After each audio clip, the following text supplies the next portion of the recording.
Tonight's show and topic of discussion do not necessarily reflect the opinion of Spaced Out Radio, SOR Media, or its hosts. Listener discretion is advised.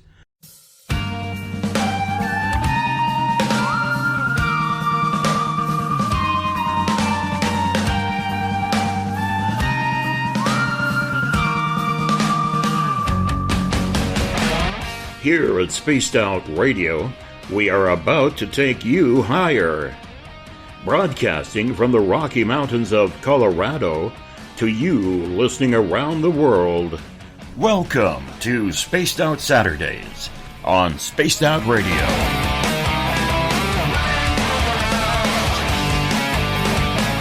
You can follow Tessa on our Facebook page at Spaced Out Radio, on Twitter at TessaTNT, and you can subscribe to her YouTube channel. Go to youtube.com/Spaced Out Radio for our archives. Now broadcasting from our Mile High Radio Clubhouse on Spaced Out Saturdays with your host, Tessa N Thomas. Good evening, Spaced Out Radio. Secure your tinfoil hats, buckle down tight, and hold on loosely as we soar over the rocky tops of the La Platas on a rocky mountain high, get sucked into the vortex of the Four Corners, and settle down snugly at mile marker 419.9 in colorful Colorado.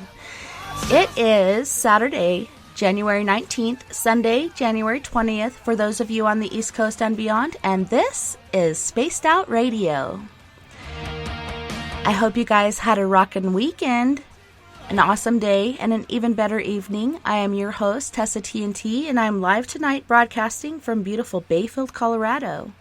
We are 150,000 strong nightly on Spaced Out Radio Network, spacedoutradio.com, Spreaker, Paranormal Radio, TalkStream Live, 99.1 FM, WQEE, Noonan, Georgia, home of The Walking Dead, 107.7 FM, UPRN, Louisiana, Revolution Radio, as well as Deep Talk Radio, which you can find at deeptalkradio.com. Don't forget to head to our website, spacedoutradio.com, where you can peruse the Spaced Out Radio store and read the encounter online, dealing with everything strange, paranormal, and odd. So tonight, I have a treat for all my guys and gals out there. Tonight, we'll be talking to and getting to know Mr. Eugene Braxton. In less than 5 years, America's most experienced mystic solved the near-death research riddle while working one-on-one with 3 number-1 world authorities. Abandoned as an infant and found on the snowy footsteps of a Philadelphia church, what if this infant were adopted by strong and intelligent parents who put him on the path of real knowledge? Imagine America's most experienced mystic, only in his 50s as we speak. What if this individual were family, friends, and seasonal visitors of Barney and Betty Hill, 1960s UFO abductees, book Interrupted Journey? What if this same individual began having some 900 to 1,200 out-of-body experiences per year from the age of 6 to 16? Imagine this pre-teenager, after years of prior experience, becoming a master of astral travel and out-of-body experiences at age 14 years.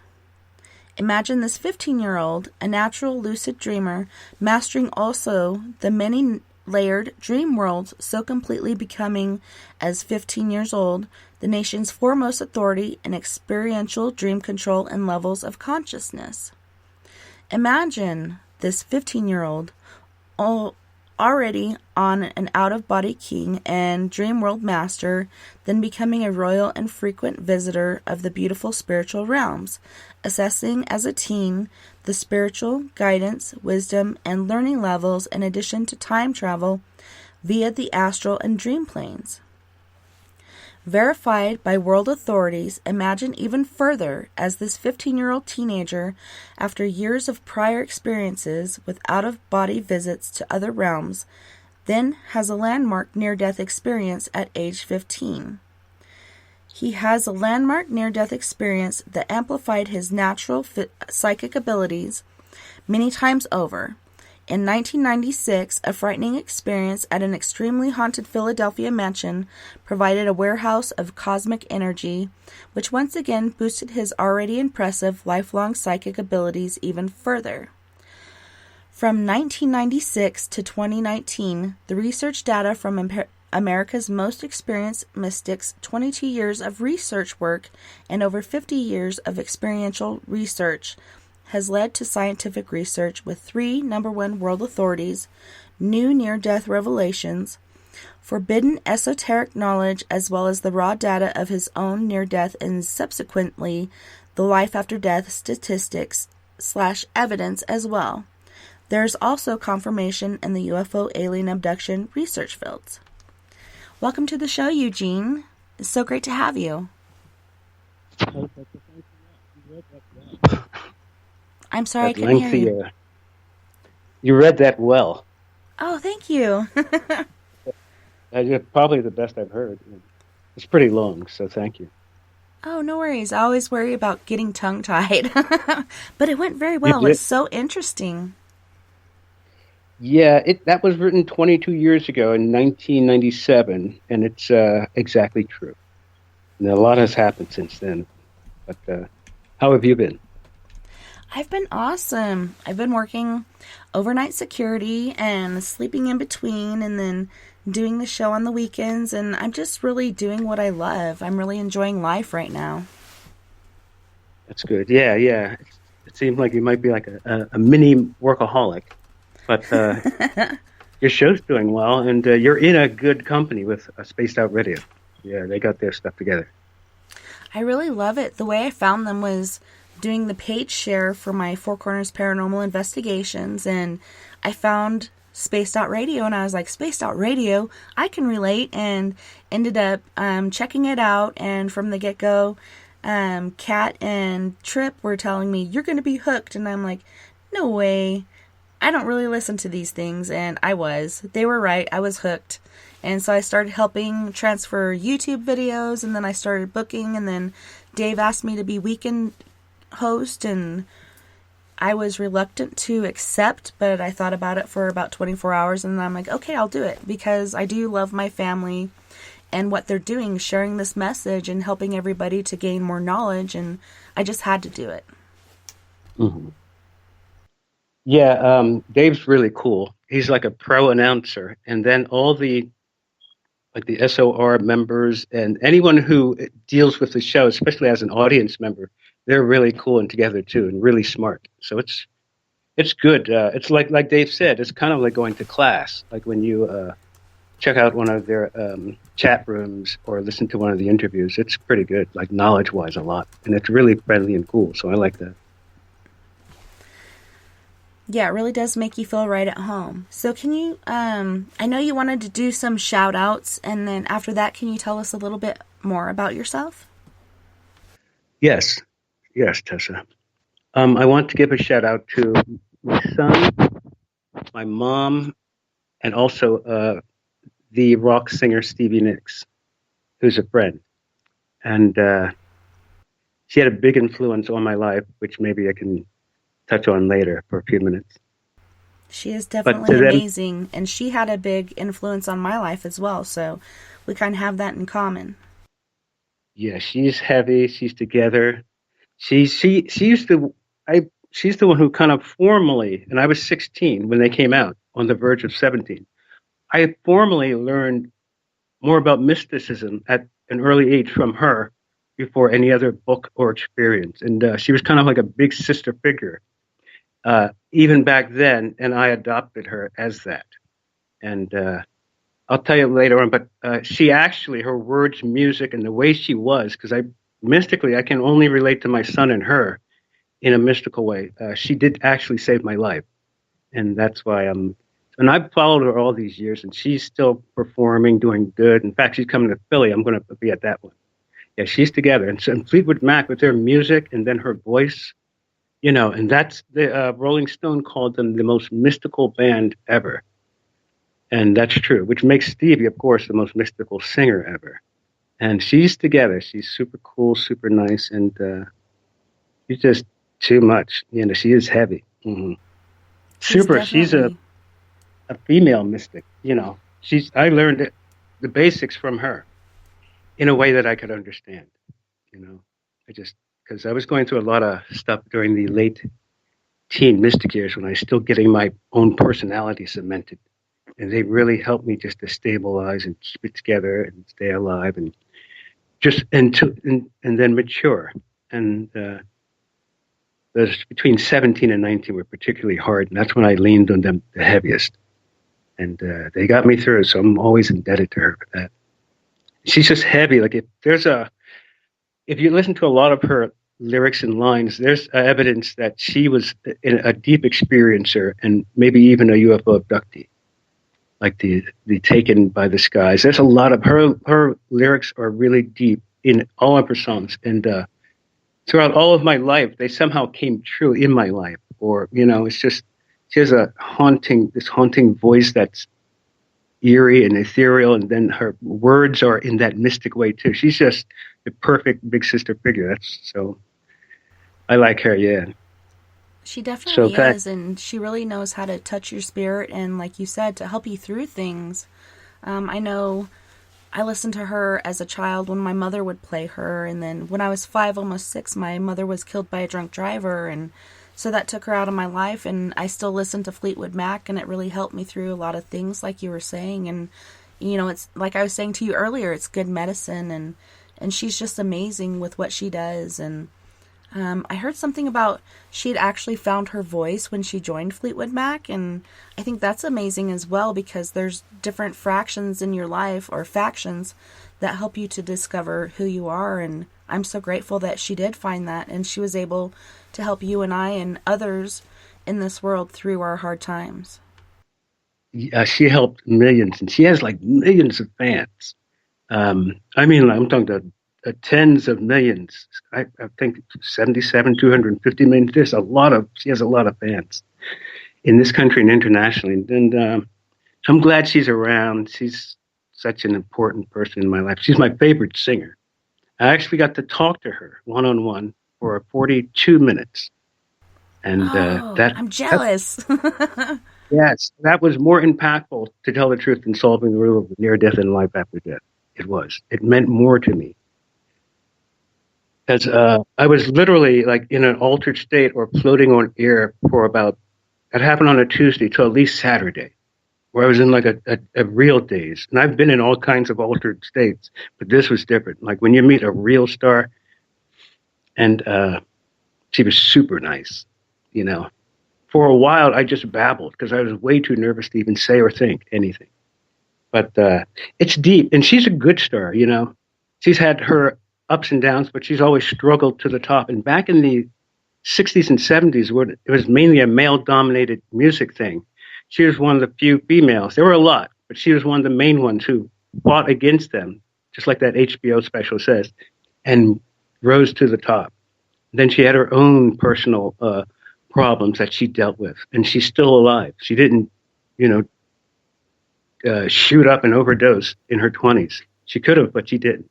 So I credit her for staying alive for her fans and for herself. That's a wild field, the rock. That's wild. You gotta be a survivor. If you've known any musicians, they can. Yeah, she didn't succumb to her elements, and she was able to adapt and overcome and become stronger from it instead of becoming weakened by it. And she's just an amazing example of what you can be, even though you're surrounded by so many evil and dark things.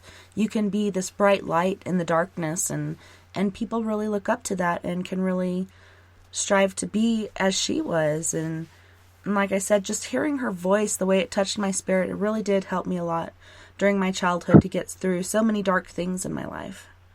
Yeah, yes. Because just like you said, she, in her voice, in her words, in the way she sings it, she's been through a lot of real stuff that real people can relate to. And she's able to also not only use the voice, but use the words and the voice.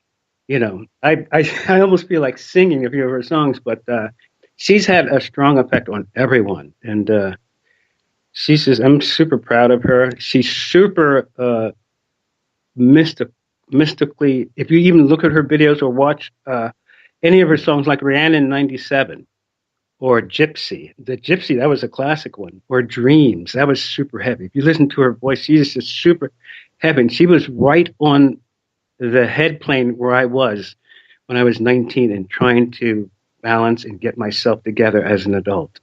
You know, that was the only anchor that I had, because the home life had kind of been fractured with a wild younger brother, and then dad left. You know, they were the only, so I, of course, then I went, you know, you're 17, 18. So then they were the only thing I had to hold on to. So it really literally saved my life. And I told Stevie that 7 years ago. Well, it's funny that you're saying that about singing her songs, because when I woke up this morning, I was singing Just Like the White-Winged Dove. And my husband's like, it should be the owl because it's saying who, who. And I was like, don't you listen to the doves that are outside our window? And they have these different voices. They hoot like the owl and they call like the crow or the magpie, just to try to save themselves, to, I don't know, to keep from perishing, from being attacked by these bigger bird beings. And the dove has different voices, and it's amazing. And for some reason I woke up singing that this morning repeatedly, and that's when he chimed in with, why isn't it an owl instead of a dove? And I'm like, have you not listened to the doves outside our window going hoo hoo hoo?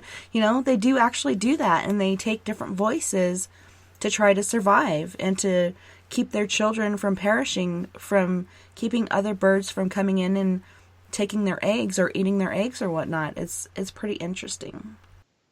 Mm-hmm. Yeah, and both sounds are similar. I was thinking, like, when you were saying that, the owl to your husband may be more like a male sound, and the dove might be more associated with a female. You know, like she might picture the sound as a dove. He might see it as an owl.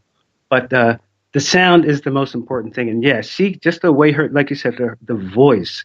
And for me, there's a hauntingness in her voice, and it's so super real that it's like she's talking to just you. And she's been through a lot of pain and says it honestly with her words. She's a real good writer. And so many times her lyrics have come into my mind just when I needed them most, you know, throughout all my years. And what would you say is your favorite Stevie song? I know it's hard to pick one. And I swear, we could literally talk about the Fleetwood Mac and Stevie for 3 straight hours. Wouldn't that be funny? I think it's the, I have so many, but the Landslide. That was good. Yeah, that's one of my favorites. It really, really touches my heart. Yeah, that was really good. And Silver Springs, too, was good. Very good. Oh, for sure. Mm-hmm. So, and, you know, like, I'll go into the supermarkets, and a lot of times I'll go into like an all-black or mainly black supermarket, depending on where I am in the city. They'll be playing Fleetwood Mac, and you can hear Stevie in the background. The people are just nicely breezing along and, you know, saying excuse me and stuff. And there are a few blacks who asked who the black soul singer was singing. And someone told them that was Stevie Nicks. Who knew, you know? They thought that Stevie was a black singer. It's because of how much soul she has. She does. She's, man, so, and then with the super bad music of Fleetwood Mac. When I raised my son on Fleetwood Mac and all the other groups through Parliament, you know, the Beatles, and because there wasn't a lot out that was fully acceptable to him and me when he grew up, so I turned him on to some of the classic ones. And he really liked Fleetwood Mac immediately, like most people do. And I just, you know, they're just, with that music and then her as the star singer. And, you know, there's been some talk with Lindsey Buckingham, how he's not in it because he was kind of a little strong as far as like artistically and maybe personally. And, but Stevie's the star. Without the voice, you wouldn't have a Fleetwood Mac. You'd have the same kind of music as in Jim Morrison's band, but without Morrison, it's a different band. And Stevie's one of a kind. She can make it just like her Stand Back and stuff. She's made many super hits on her own. So it's cool that she is still willing to be in the band. And she knows, because that's the Fleetwood is really, I told my son, like the American Beatles. And they're still doing it. you know? Yeah, it's pretty cool that you brought up the Beatles. I actually have them in my background here. We do the after party, and a lot of people are like, wow, you got the Beatles, or you got Stranger Things, and I have so many things that are important to me in this office that I like to bring in because it makes me feel whole and complete and comfortable in this little area. But so many things that touch our lives that make us who we are. Yes, yes. And music is one of them. Yeah.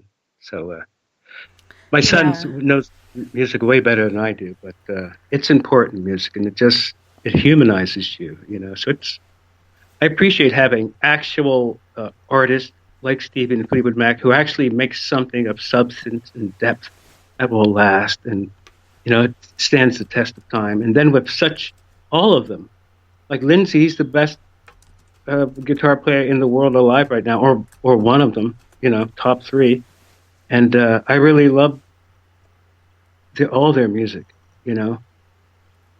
And I'm still glad they're around. When they come to Pennsylvania, I'll be there at the Philly.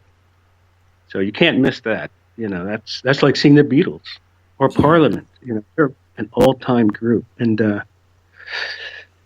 so it'd be nice to see. Go ahead. Well, it's funny that you say that about music, because when I went to boot camp, there's so many things that you miss, but music to me was like number one, and I ended up having issues with my feet. My arches were falling. I discovered I had arthritis in my feet, and I was on the bus going to the medical facility, and the bus driver would turn up the music ever so slightly, so that way people would be quiet just to listen to it. And we all did, because, like, to me, I don't know about everybody else, but to me, that's what I missed most, was the music. And so I'd be so quiet just to be able to hear it, because it was so important in my life. And, you know, you have so many things taken away from you when you're in boot camp in the military. And so I just would be quiet just so I could hear it, because it makes you feel better. It's really good medicine. It is. Those vibrations are really good, whether it's from the singer or from the music. And then when you have a combination of the singers getting the vibration, hitting the right notes, and then the music, like Fleetwood Mac, say something like Dreams, man, then you have an all-time classic. It's just good that they had a power singer and a power group. It's kind of just like the Doors. That was the same thing, but Stevie and them lasted way longer. But they were just as big, you know. She came from that. Did you ever watch American Horror Story when she was on that show?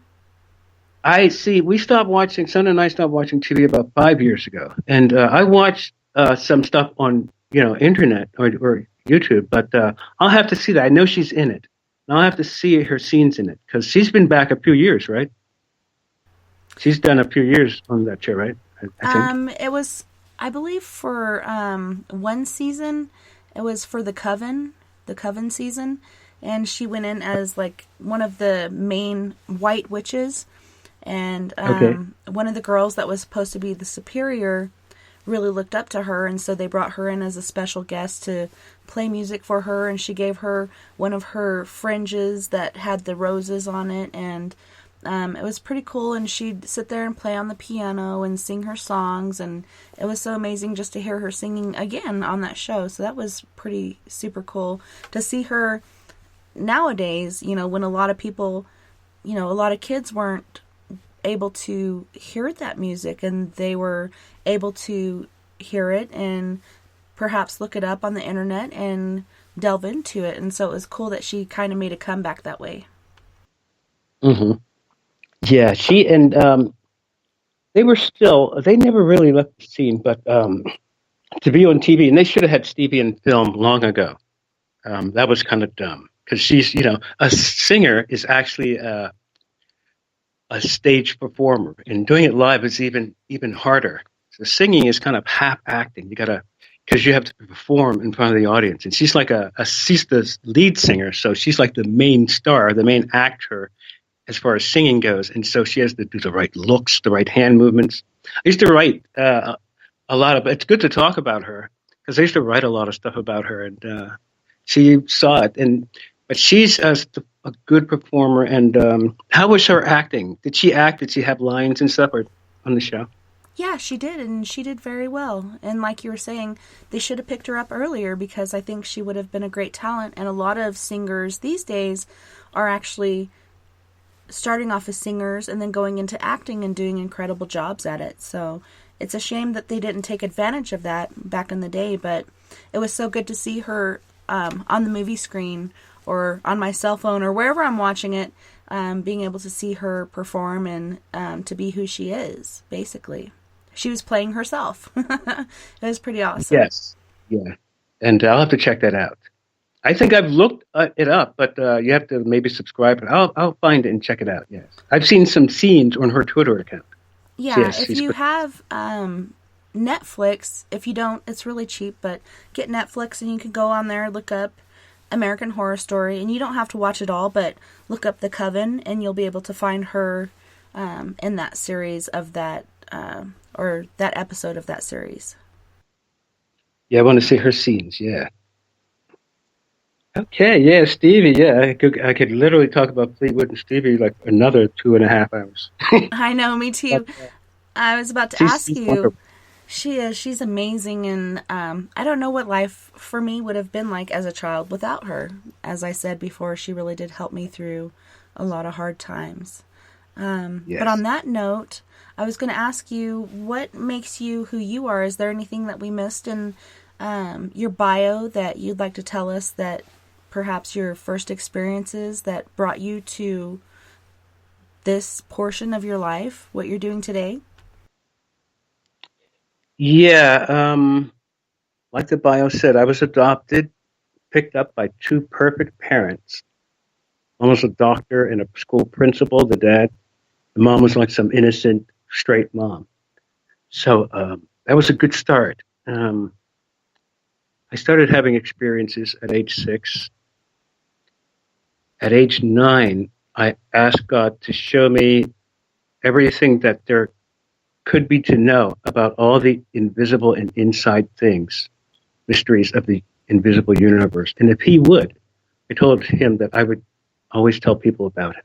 I promised him that. And then 2 years later, it had already been happening. Then 2 years later, it started happening really heavily at age 11. And I started having out-of-bodies at age 6. There's 3 different kinds of out-of-bodies, actually. And spontaneous, uncontrolled out-of-body, where you're literally lifted out of your body. In fact, Eric, the guy you were talking to, Eric, was kind of describing that in a negative way in the December 22nd interview that you had with Dr. Polk. But uncontrolled, controlled, and a spontaneous out-of-body. So between the ages of 6 and 16, 10 straight years, I would have approximately 6 a night, and they would be interwoven with regular dreams or nightmares and lucid dreams, like the kind where it's super real, so real that you can literally wake up in it. You know that you're dreaming. Like it's kind of like a flying or falling dream, where it's hyper real. The air is coming against your face. You can feel the breeze, all that. And the faster you struggle, the faster you fall down during a falling dream. Now, like a falling dream and a flying dream is really the beginning and the end of the same thing. When a person usually has a flying dream, what is really happening is that their spirit or astral body is coming out of the physical body, either for a dream or an out-of-body experience, which they may not remember, because half of the out-of-bodies that a person has are for recharging. When people go to sleep, it's not the sleep that recharges them. It's when the astral body comes out of the physical and recharges in the electromagnetic energy that's in the air. And this is true. And also a Scottish out-of-body master. He's actually the best, I would say. And then he's the only one who's better than me. And I checked. He's from the 1920s. His name is Sylvan Muldoon. He's the best. He described everything that I knew about out-of-bodies. And we both had ours naturally. And his from sicknesses and mine from the psychic things and sleep disorders, which go hand in hand. If you have sleep disorders, there's a good possibility. This is like for a normal person who doesn't know, is not into this. you have sleep disorders, you probably are semi-psychic. And a regular psychic person will have some kind of sleep disorders throughout their lifetime. Mine have been flipping. I sometimes have insomnia now, and it used to be other things. But there's a lot to talk about. So the body, spirit, and look up his book, Adventures in the Out of Body, because he describes everything. He describes how this astral body really comes out of the physical. He describes exactly how it comes out and stands itself up. It recharges in the electromagnetic energy. The Indians call that prana. There's a lot of electricity in the air, and our spirit body recharges with that when we go to sleep. So, in fact, when you do deep breathing exercises after you go to sleep, you can get in a lot more energy that way, which will make you way more psychic faster. So people talk about meditation, and then they do a position, but really, not so much the position. It's the breathing that's the main thing. That will open up all the psychic doorways. And to do the position without the breathing is really you might as well just be laying down reading a newspaper or something. You have to do the deep breathings. Like in that movie, The Wrath of Khan, when they unfroze him, it was a Star Trek movie, and he did some super deep breathings before he woke up. And that will open up all these psychic barnyard doors. People read, and it says do the breathings, but people don't really take that seriously. And most the people who are like these gurus and things like that, they don't know. But if you want to be psychic and know about these other worlds and realms, do breathing exercises, not just every day, but especially every night. And if you do 3 good ones, you'll be knocked out. Try to at least do 8. And a magic heavy number is 16 to 18. But don't try that. Just get into practice of doing deep breathing exercises every night or every morning. Do them both. You should do them both anytime during the day, but especially at night and before you get up. You'll be in 30 days. You watch the differences. So a lot of stuff had happened between 6 and 16. I saw that these things were real. I was able to identify what was happening, and then after 10 years of like having 6 different kinds of dream experiences a night, I knew exactly what was happening and how to control them. So then it would then start happening in the day, and things would be like me and my brother had this little thing where we could slant a school book and then with our eyes or our fingers make a pencil go up the school book, almost no matter what the slant of the school book. Little things, but the breathing, if you do those breathings, the breathings will increase the capacity for you to have psychic experiences. And once you have one real one, and it could be a powerful dream, then you will have another one, and another, and another, until you become occurrence prone. And that's what you want. You want experience in the psychic way. And it may start off as a dream. It may start off as you hearing a voice. Like, have you ever been walking, Tessa, and heard someone call your name, especially as a kid, and turn around and no one's around? Yeah, I did. That actually started happening to me when I was 13 years old, and I had a lull between the age of, I believe I was 8 until 13, and the only thing I can figure out is I got baptized, and so there was kind of a lull in my life as far as paranormal activity and psychic activity. And then once I was 13, I was going different places, and as I'd be walking home at night, I could hear a voice calling my name, and at the same time I was seeing these shadow figures darting in and out of places behind me, and then the voice was in front of me, and I was trying to recognize it, and I believe it was my mother, my deceased mother, calling me forward as these things were following me from behind. Wow. Yeah, so you did hear the voices when you were young, different voices. Yes. Were they in daytime, or did you hear them in your sleep while drifting off, or you said daytime and at sleep? Or? It was while I was awake. I would hear her calling me forward, and still today I'll hear my name occasionally, and I'll look around and there's nobody there, and and my kids will hear that too. Mom, did you call me? No, I didn't call you. So yeah, yes. We just have it happen randomly. Yeah, that's Yeah, that's one of the first psychic centers to activate, and one of the last psychic centers to diminish at the point of death, which we can talk about too. The near death, life after death, the death process, any of that. But these things start when you're young, or you can pick them up when you're older. Not everyone wants them, but it's a good way to live a life. And that's like when people go to sleep, most people only know half of themselves because we're physio-spiritual. And most people, say 6 out of 10, never get to know that other real part of themselves that will live on after death. And they only know the physical, temporary self. That's why an out-of-body, if you can have one, you actually do have 2 a night, going out and coming in, but most people don't remember that. The breathings will help extend their continuity of consciousness, where they can remember and walk through the sleep process. You'll literally walk into a dream. We could talk about that more. But in the 20s, because I didn't like, as a teen, in 9th, 10th grade, I was into sports, all of them.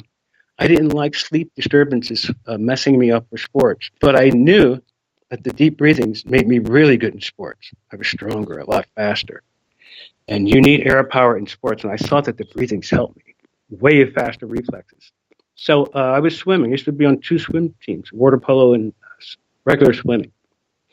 Yeah, it was in Ohio, so we also swam in lakes, rivers, and waterfalls. We used to go swimming in a strong waterfall during a flash flood, Tessa.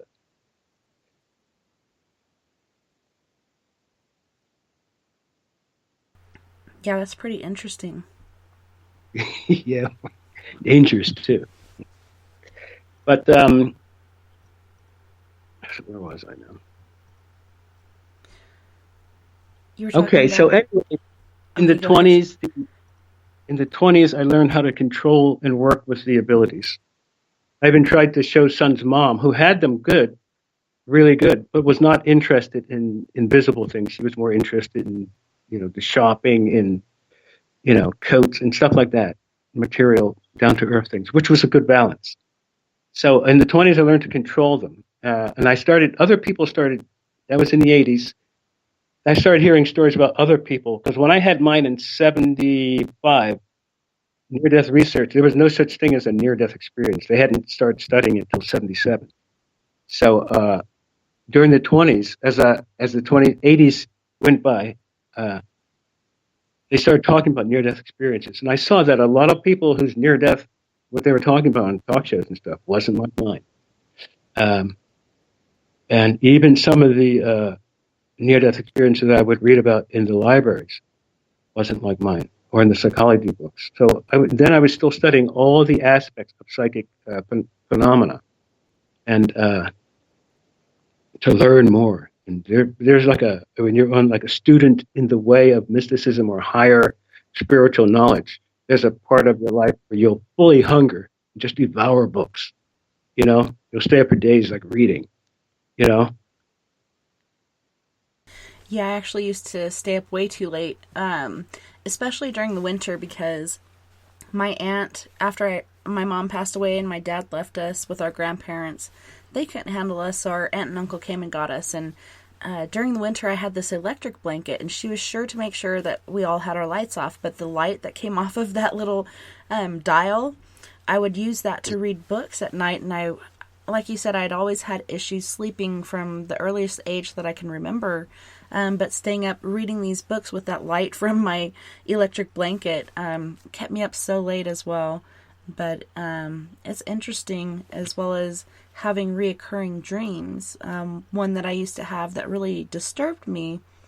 I'm walking on this iron beam, and I'm balancing, walking along, and all of a sudden this gust of wind comes and blows the beam.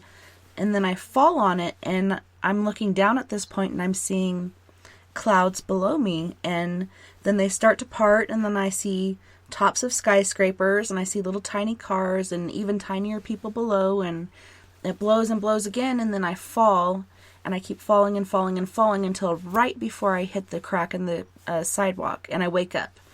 and that was like an every night occurrence to me, and it was pretty traumatic. What? And What? Go ahead. What did you learn from that? Would you say? After looking into it as an adult, I learned it was possibly because of my mom passing away and the uneasiness of my life. Like I didn't feel stable in my life, and perhaps that's what it was.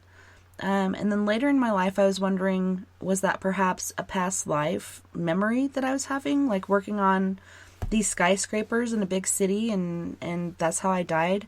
I'm not quite sure. So it makes sense that it could be because my life at that time was uneasy and there was really no stability after my mom was gone. But then I wonder, was it a past life memory? So I'm still kind of juggling it around. What was it really? Yeah, you seem pretty clear thinking, and there's something else. But what it actually was, and you know how there's a cover for everything, like the aliens may show a picture of an owl to a person when they're really abducting them. You know, you've heard of that. Well, Yeah. yes, like a falling dream is in reality, even though there's a certain imagery there, in reality, and it matches, as you'll see, when a person has a falling dream, that's their astral body semi-waking up, probably because of the shock of the scene, but when you have a falling dream, that's actually your astral body going back into the physical. And during a falling dream, since they're partially conscious, then the speed and stuff would match their reality of how they should fall. I would have, and also the reoccurring thing, when you have a reoccurring dream like that, that means it's important. And usually they're brief, vivid. Yeah, it seemed like it was every night for at least a couple years, and then finally it just was gone. Yes, I had the same thing, and that's hard to take, you know? You have to be young and have a young heart to take, because you're literally, you know that you're literally falling somewhere. It's not, you can feel the wind, like you said, you're on a beam or something, or a trapeze, and suddenly you have to fall off. It's like it's making you fall. And I used to have that, and after like the 68th time, I said, wait a second, this is that same dream. So when I knew I wouldn't get hurt, I started to slow down. And when I slowed down, I said, wait a second, maybe I can fly. As soon as I said fly, I took off up in the direction where I wanted to go. And I got so excited that I was really flying under my own volition that I popped awake and woke up in my bed. But that's what, and see, a dream where you're rising up or going up a ladder or going upstairs, that helps. That's the astral body coming out of the physical. And a falling dream is the astral body going back into the physical. It may be at that speed because if you stay out in the astral body for longer than the physical body is necessary for the physical body, the physical body will pull you back in, the subconscious, by that astral cable, the silver cord. You'll be pulled back in. So if the physical body is ever threatened because the spirit body is out too long, the spirit body will be made to come back in. It's usually like with a yank. But the falling dream means that your astral body is coming back into the physical, and you briefly caught a conscious glimpse of it happening. And like you said, you wake up in the bed, sometimes with a small headache. Yeah, or like your heart's beating or you're sweating, and yeah, it was really traumatic. And then I kind of got used to it. Like, I didn't want to go to sleep. Then I'd go to sleep and this dream would happen, and I eventually became used to it, and then it became normal to me, and then it just quit happening. And I've never wanted to intentionally astral. I'm afraid if I leave my body, certain things that have been after me throughout my life will jump in while I'm gone. But I'm aware of 2 different times when I've actually unintentionally astraled. One was in MRP when I was in the Marine Corps and I was broken and I was trying to get fixed. I decided to take a nap, which was really rare for me. And I laid down and I was having this dream where I heard about. I heard you say that. Go ahead. Yeah, you couldn't get out. You were lining up like your sergeant was calling you, right? Yeah, during this dream, I felt really, really drunk, and I couldn't walk unless I was leaning against the wall or the sinks in the bathroom, and there was these guys in there repairing it, and I was being kind of flirtatious or whatnot. And then she called us, and everybody went out of the restroom, and then I was back in my body, and I could see everyone going past me, and I'm trying to get up out of the rack to go get information, and I couldn't. I was trying with all my might to do it, and I just couldn't get out of my body. And I tried so hard that I was sore for over a week. Every muscle in my body was so sore, and it really, really freaked me out. I was like, what was happening? The second time I remember that ever happening, I was dog sitting for my friend Glow. She's a original member of my paranormal team, and I'm sitting there watching these paranormal shows, and I'm feeling a little tired, but not really, really tired, where my eyes are rolling back in my head, and then all of a sudden, I'm down on all fours in front of the couch I was laying on, and I'm trying to crawl around, but I can't. I'm falling to the left, I'm falling to the right, and I finally get turned around, and I see myself laying on the couch. And I thought for a brief moment, oh my gosh, did I just die? Like, I need to get back into my body. So I drunkenly crawl back to my body and get back in, and all of a sudden I'm awake, and that freaked me out as well. I wasn't really sore. I didn't have the paralysis like I had before, but it weirded me out because I wasn't there where I was before just a minute ago. Yeah. And let me just ask you this about that. Now, when you were crawling, when you were on all fours and you saw your body and realized, oh my God, there's my body, did you then realize or not realize that, wait a second, I'm thinking, so this must be me who's now thinking? And, did you, it's weird because when you're out of body, you'll see yourself, like, it's kind of, did you, the person will see themselves, but think that they're the other body. They won't think I'm the one thinking, Well, I thought that I had died and I need to get back in my body before too long, Uh-huh. But that's normal to think, oh my God, I might be dead. Because how else could a person split? Although that split is fully natural. You saw like a full reality of how we are, and you were awakened to that other side. You saw two of yourselves in a way that you knew that you saw it. It was no illusion.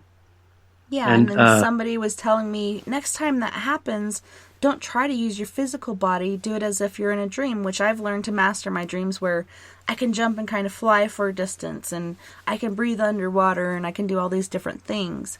And I was like, that totally makes sense. Like, it's my spiritual self, and the dream world is kind of a different realm, so next time that happens, if ever it does happen again, I'm going to try doing it as I do in my dreams.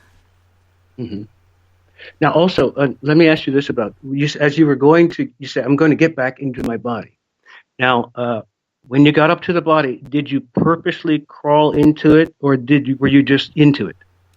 I purposely crawled up to where my body was and sat down and laid over the way that I was laying over on the couch.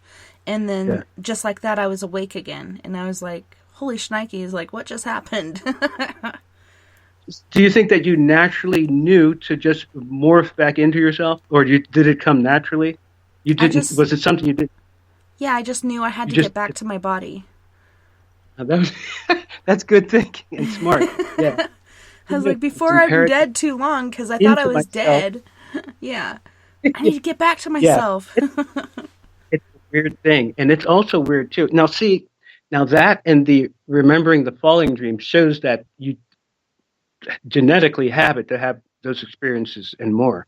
And when we remember even just a slice of it, it's like a life-changing thing where you're illumined, because whenever you're into that atmosphere, an out-of-body, a dream, a vivid dream, or a spiritual dream, you get coated with the cosmic energy that's in those realms. And it changes you. That energy is strong. And if you wake up in a dream, if you have an out-of-body, if you see God, if you hear any of those things, you get tinged and sprinkled on by that electromagnetic energy, which is good radiation in a way, and it changes you in a good way. It's interesting the different effects like near-death, out-of-bodies, UFOs have on people. And all those things are fully connected. Nikki in the chat room was wondering, how far out have you gone when and if you've done astral projection? She's really curious, and thank you. Yeah, during my heaviest, or almost during most of mine, I would go into either places maybe where I wanted to go, like in, like say, amusement park. I really didn't plan out any deep places to go on purpose. During remote viewing, which is a kind of visual form of out of bodies, then I did. Then I purposely planned. Well, I actually went to the death or murder scene. Um, but in a regular out of body, sometimes you'll go to sleep and you'll just awake somewhere, usually floating in the air, sometimes walking. You can test if you're out of body by jumping up in the air and seeing if you come down in slow motion. Or the vision is different too. Sometimes it'll sparkle in a crystalline way. But I've never, once I've been out of body, decided I'm going to go here or pre-planned it. Although you can go into the future, and I've planned to look into the future. This was in 1990. I want to look into 2010, see if my parents would still be alive, and son and I would be all right. And they said everything was all right. Dad died in the spring of 2010. So up until 2010, the vision was all right. So you can plan those things, but I never did in out of bodies. I would always plan to have an out of body, and then when you do, you kind of really don't think in those realms. You kind of experience or react or emote. And the emotions and those things we can talk about too, because the more you control your emotions, kind of like a Mr. Spock type of, you can see and observe a lot more, and you'll feel a lot more. And we could talk more about that too. But yeah, I never kind of planned an out of body, but they're fun to have. And you can sometimes, like, you'll go to sleep and be thinking about something, and then you'll wake up in that place. Mm-hmm. And I once had an out of body, and I was behind the football field of our high school in the town where we lived in Pennsylvania. So I was floating about 8 feet in the air in astral form. And I saw some cars driving on the other side of the football field. You could see them like through the trees, driving down the street. This is at nighttime. At approximately the same time I was dreaming it, maybe 1 o'clock. And I saw them. Something told me, let's run, try to race them from one end of the football field to the other. And I did. And as I got to the end of the football field, there were some small shrubs. And instantly I felt and knew and was able to pinpoint without knowing it. I suddenly stopped and knew that there was something small, some kind of small animal in the brushes, below me. And I couldn't see it with my astral eyes. So I swooped in, and that's a thought-actuated dimension when you're in your astral body. So whatever you think about, it happens. If you think about being if you accidentally think, oh, I'm trapped up to my neck in the sand, you'll suddenly, like on I Dream of Jeannie, be trapped up into your neck in the sand. Then you'll have to unthink yourself out. So whatever you think about in those realms happens right away. If you want an apple, you get it right then. That can happen in this world, but it takes a lot longer. And for good reasons, too. Because you can do more damage if you get something immediately in this world than you can in that world. Yeah. You have to wake up. Nikki was wondering also, have you gone beyond our solar system? No. I really don't think there's much out there besides beautiful planets that are, either 1,000 degrees Fahrenheit and or 1 million degrees, freezing. There's I believe in aliens, and I believe that they're in the second heaven that we call space, but I don't think, especially in this universe of ours, that there's no living things on any of those planets. And they say for any beings to come to our planet from another place, it would take at least 6 lifetimes. But we know that there are creatures, both visible and invisible, that are interpenetrate the invisible realms of our world. And I think that some of these things are responsible for the people just going berserk and off the wall. There's a lot happening now. And those are the two worlds, the spiritual and physical, are fully emerging. Some say it's because of projects like CERN. Mm-hmm. Some say that the people are developing into a higher, spiritual beings. But more things like the shadow people, those things, what was invisible is now becoming visible. We have young people knowing all kinds of incredible things. And there's a lot of good happening, but there's a lot of bad happening. And the bad ones are going super off. They're going demonic crazy. Yeah, and it's been recorded that, in, nearing the end times and such, there'll be more and more gifted people. And I don't know how many kids I've come across that are very, very gifted, including my own. And I'm just flabbergasted and amazed at the same time. And then, I reiterate to these things that I've read, and I'm like, it totally makes sense. And I'm so glad that it's more widely accepted these days because of, I don't know if it's because of the shows and how easily available it is to us to get into these things, but it's pretty awesome and I'm excited about it, but at the same time I'm scared. But on that note, Gene, we got to go to our first break. So you guys don't go anywhere. We'll be right back after these messages. Looking for nighttime adventure? Old school radio that delves into everything out of the norm? Then check us out at Spaced Out Radio. This is Dave Scott. Every Monday through Friday, starting at 9 p.m. Pacific, midnight Eastern, we're going to take you on a wild ride ranging from conspiracies to true crime and every ghost, alien, and Sasquatch story in between. We're always live, and we're always interactive with you. So join us at spacedoutradio.com, where together, we own the night.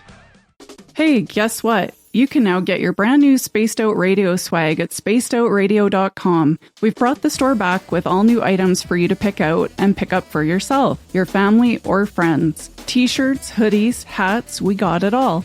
All you have to do is head to our website and click on Store. Choose what you want and it's shipped to you. The Spaced Out Radio store is right there for you. Come shop with us at spacedoutradio.com. Then we can own the night together. So, you love talk radio? Then you'll love TalkStreamLive.com. TalkStream Live is always on, 24/7 with the best streaming talk shows. Find your favorite talkers and discover some new ones. It's free, readily available online or on mobile with any smartphone or tablet. Finding your favorite talk shows all in one place has gotten a whole lot easier. Just go to TalkStreamLive.com. Be sure to download the free apps from Google Play or the iTunes App Store. On the first Tuesday of every month, I encourage you to come along for a journey with me, Geraldine Orozco, on The Spiritual You. Together, we will take a look at how to access the highest expression of yourself and change your life. Consciousness, ET contact, health, and wellness, we can talk about it all. So come along for a spiritual ride with me, Geraldine Orozco, on The Spiritual You, only on Spaced Out Radio. Coming soon to our website, spacedoutradio.com, is the SOR Space Travelers Club. For just $5 a month, you can get into a private area on our site where you can hang with other listeners in our chat room, post in our forum, and check out a bunch of exclusive content and store that won't be found anywhere else, including a nightly after-show party with Dave. It's going to be the best $5 a month you're going to spend. The SOR Space Travelers, only at spacedoutradio.com. At spacedoutradio.com, we have a little bit of everything for you to stay up late.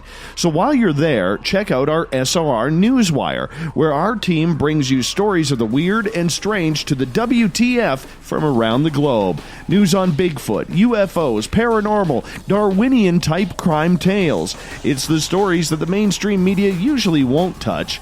Well, we got them all on the SOR Newswire, only at spacedoutradio.com. If you're heading to Vancouver, make sure you stop by the official bar of Spaced Out Radio, the Moose Vancouver. It's the place to party in YVR. At the corner of Nelson and Granville, the Moose Vancouver is always up to speed with a kitchen staff that serves great food, All food on the menu, $6.95 to $8.95. There's a reason the Moose Vancouver is recognized as one of the hottest spots on the West Coast. Get your horns up for the Moose Vancouver.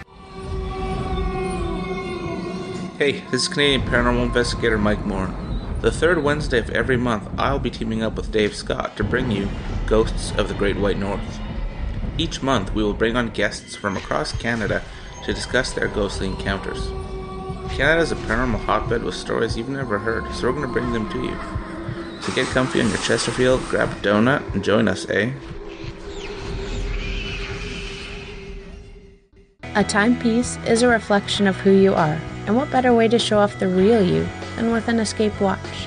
Escape is a lifestyle brand accessorizing your days and nights. Choose to escape and create the life of discovery that you deserve.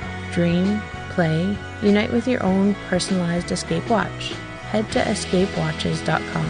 There is no time like the present to enjoy your escape. Use promo code SMF2017 for your 20% discount today. We're bringing scientific thought to the paranormal. Hi there, this is Spaced Out Radio scientist Chris Cogswell. Join me, Chris Zuger, and Dave Scott the second Wednesday of every month, where we break down the who from the woo when it comes to everything paranormal. We'll investigate and try to bring sensible answers to those straight and sometimes outlandish questions people have. Hey, not everything has an answer, but we'll do our best. Listen in to Reality Paranormal only on Spaced Out Radio.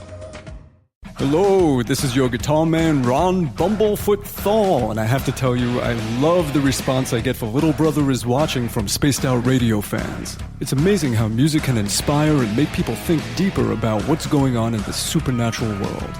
You can head over to my website, bumblefoot.com, to check out my music, my guitar workshops, my touring, even check out some of the hot sauces that I'm working on. And make sure you keep on listening, because with Spaced Out Radio, you know Little Brother is watching. Looking for a place to advertise at a very reasonable cost? Look no further than Spaced Out Radio. SpacedOutRadio.com has an advertising tab that you can click to check out our daily, weekly, and monthly packages to play on the radio, or our website including social media. From commercial spots to banners, we have it all. Check out our competitive pricing today.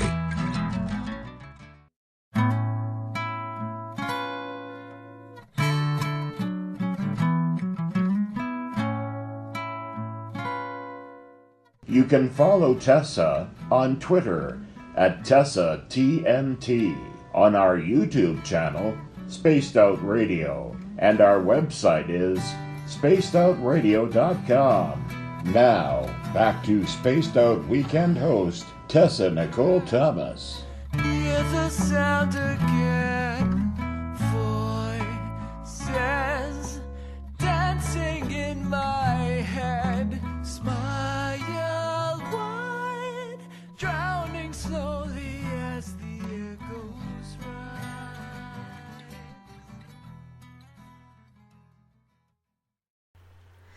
Hey guys, welcome back. It's so great to have you tonight, and we also have Eugene Braxton as our guest. Eugene, welcome back. Hey, thanks, Tessa. No worries. So we left off on astral travel. Was there anything else that you wanted to share about that? Yeah, someone had asked about the distance, and we started talking about distance. But everyone should try or learn about astral travel. That Sullivan Muldoon is a good one to check out. Or dreams will lead you into astral travel too. If the most natural way to get into all those things is through the dreams.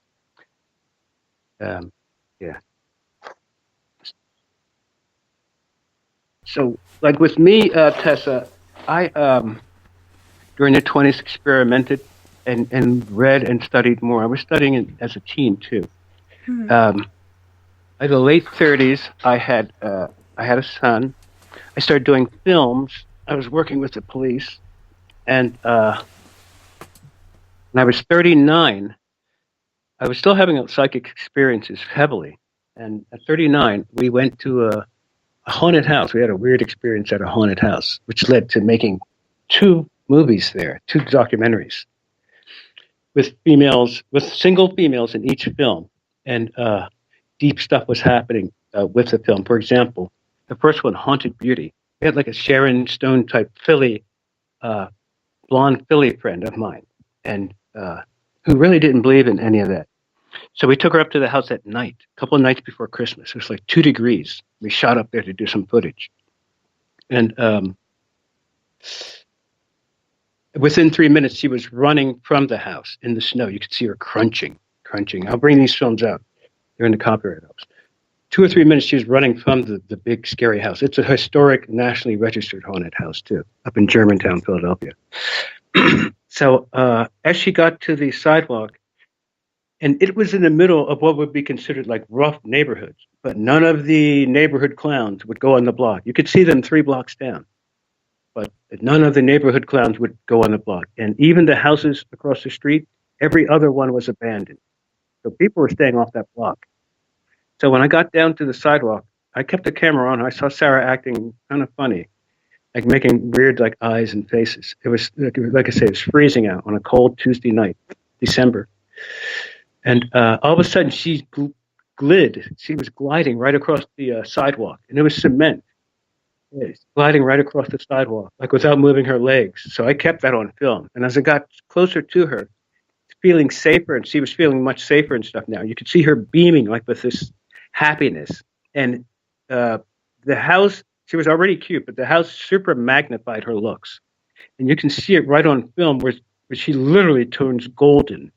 You know, like the hair is gold. It was, so she transformed right there on a film where she was beaming with full health, confidence, and looks.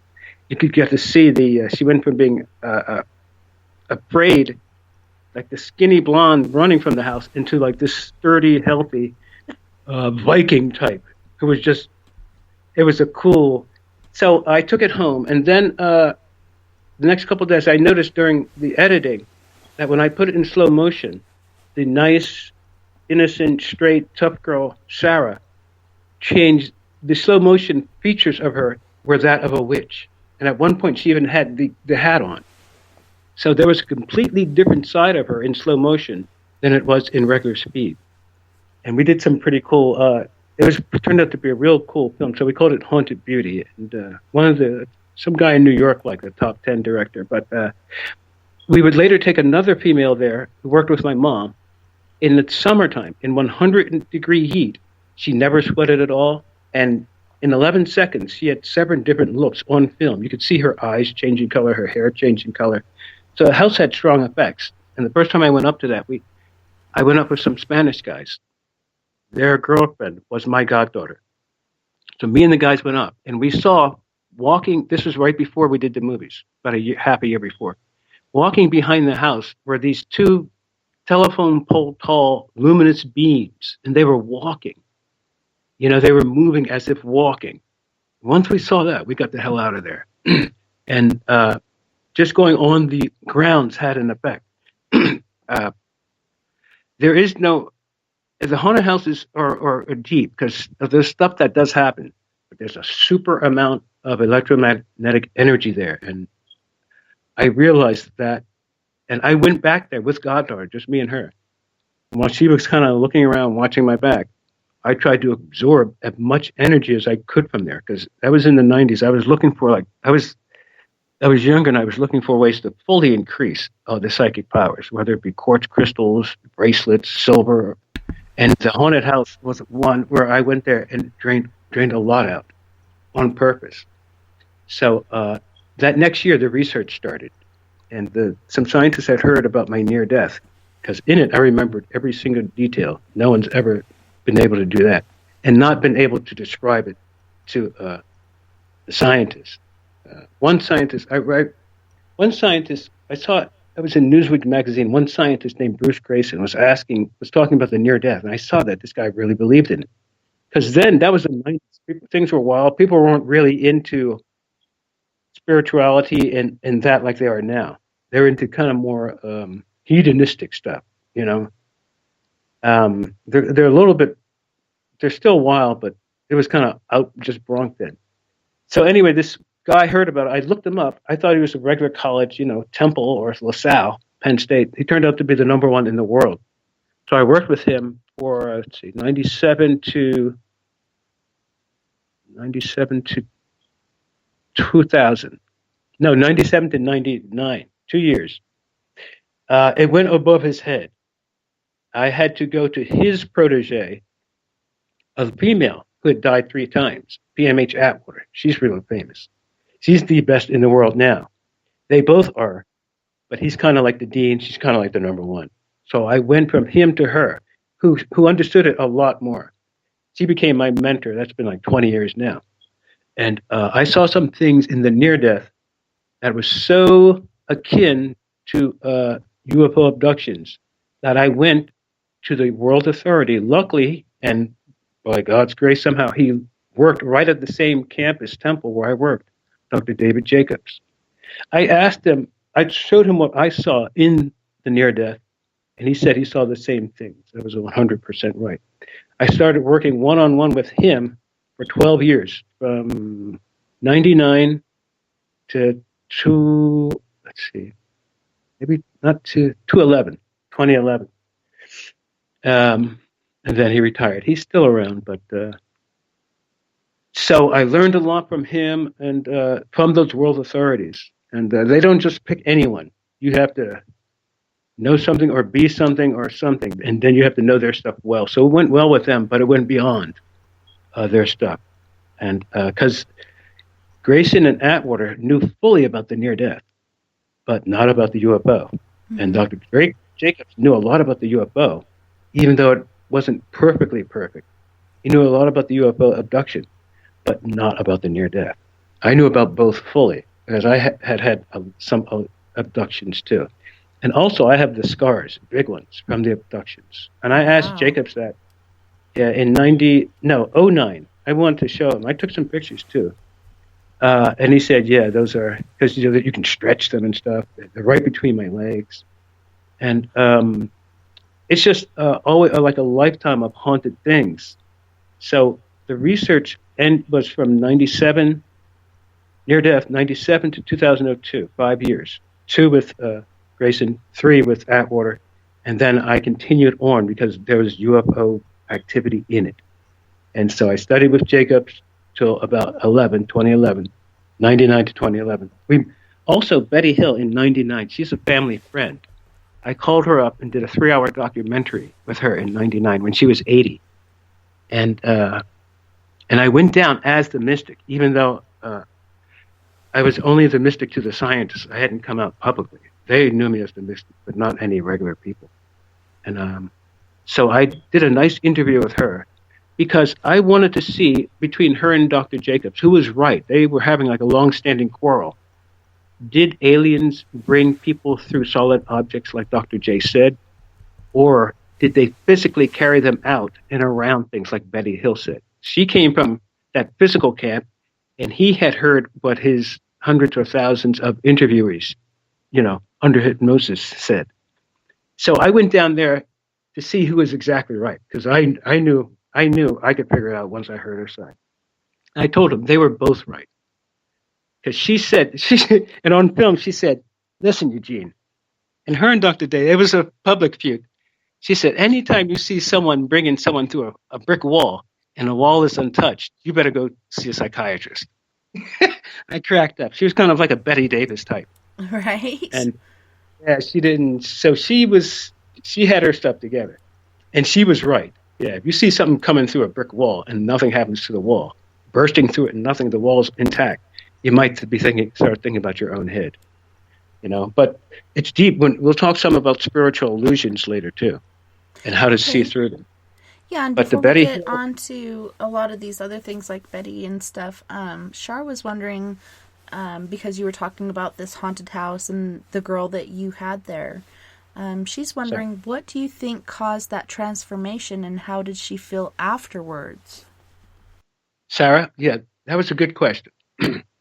Well, in a place like that, with now the one girl remained perfectly cool, and Sarah showed some signs of apprehension. It is the emotion, when you mix emotion with a highly charged electromagnetic area or experience, you're going to get some high voltage. That's why teenagers have high psychic abilities. if someone, and there's some things like everyone knows or has seen, whether it be from a movie or real life, that super emotion brings out psychic powers, and that's true. It works better if you control your emotions. But when you start to get to the level where you have powers that you could use, then there's no way you would use them. When you get to a certain level, those kind of things like using powers, you won't even want them. They're actually best to avoid the powers because they hinder you from further development. But when you get to that level, it'll be like kicking a kid. You'll be like above it. And at that level, when you get to the level where you don't need to use psychic powers, and you can develop them, but when you get to the level where you don't need to use them, people will treat you super well because you'll be well with them. And when the psychic powers come along, try to identify them, but don't get into them. That's a trick.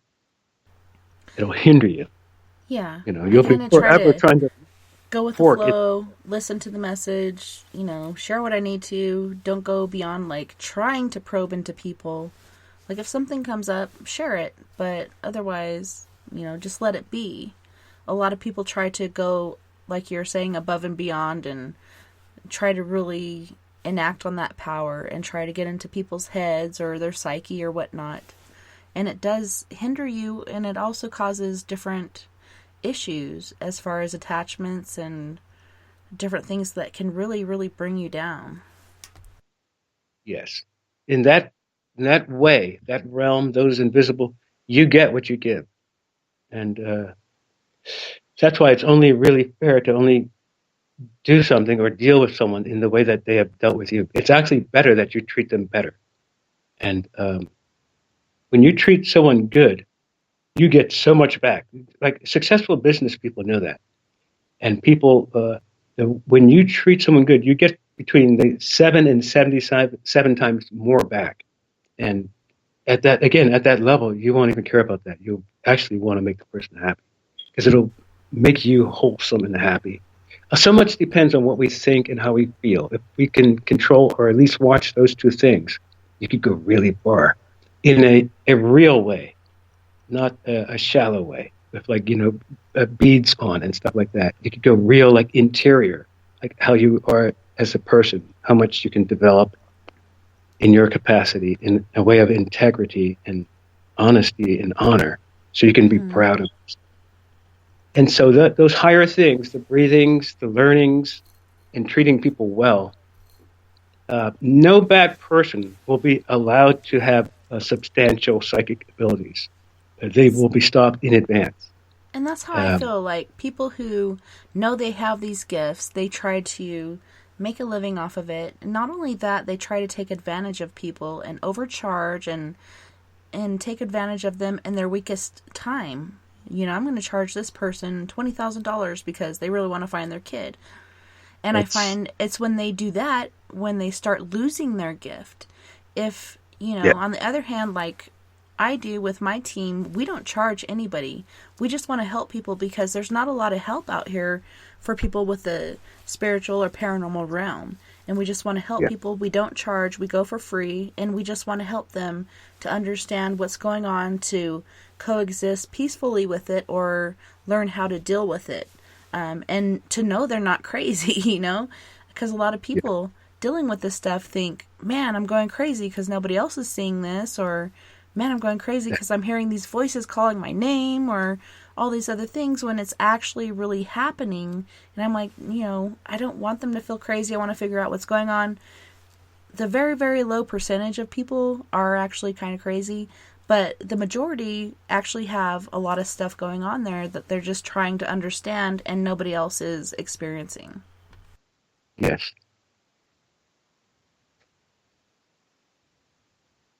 But like you said about the wolves in sheep's clothing, there are a lot of all kinds of performers out there, and like you said, preying on people's emotions, especially on something like with grieving over someone who's gone. Now, a person, here's the truth: the person can experience the presence of a loved one through an altered state of their own or through a dream. You can experience the present. But virtually no one will have repeated back and on again, repeated communication with someone who is gone. That's no matter what they say. I agree. You can experience, you cannot talk to someone who you say is dead over and over and over. And then he said this and he said that's not, that's the time to take you to a hospital. But you can experience your son or your mom through a dream or personal experience where it's just you and the thing happening. But through someone else, you have to go through someone who's in the middle.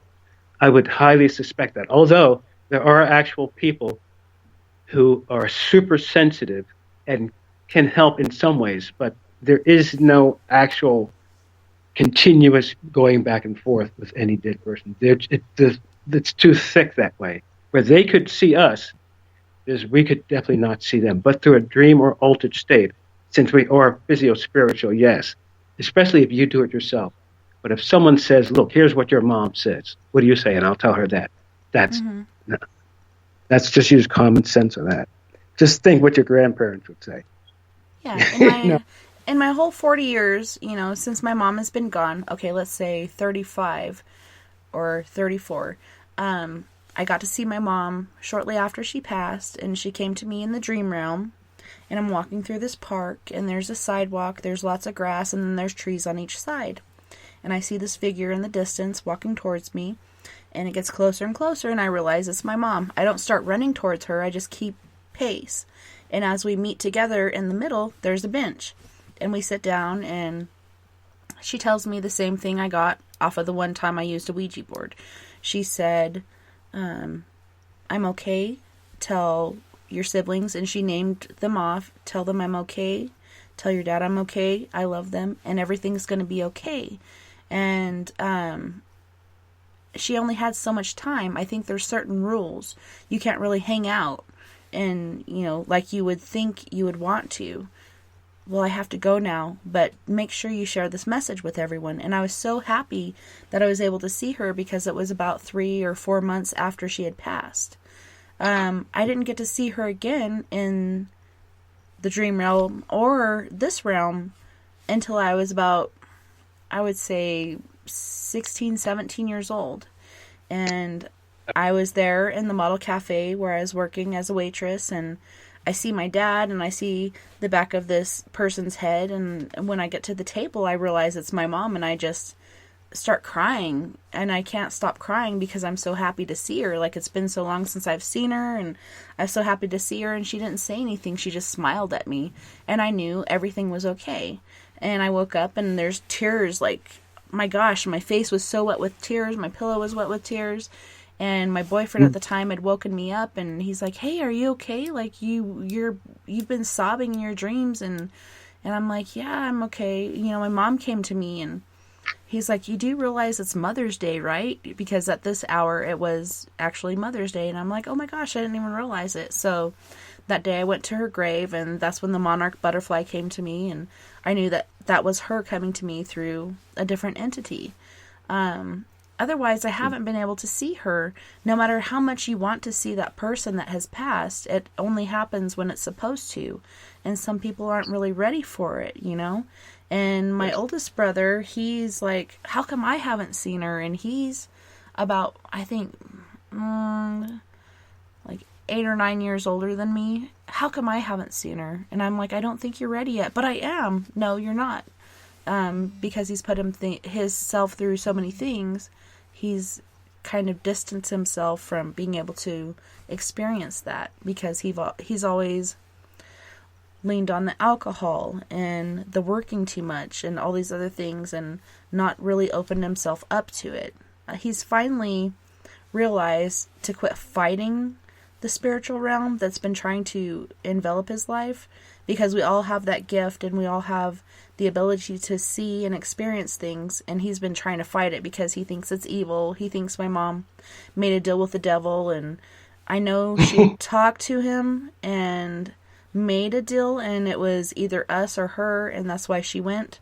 But I don't think that encompasses us. What she did is her deal. What we do is ours. And he's finally like, I'm not going to fight it anymore. I'm just going to let it be and let it happen the way it is and accept it, which he hasn't accepted it this whole time. So I'm hoping, since he's able to accept it now in this time in his life, hopefully she'll come through and be able to visit him in the spirit realm or the dream realm and be able to give him the message that he needs to receive. That would be the main way, I would say.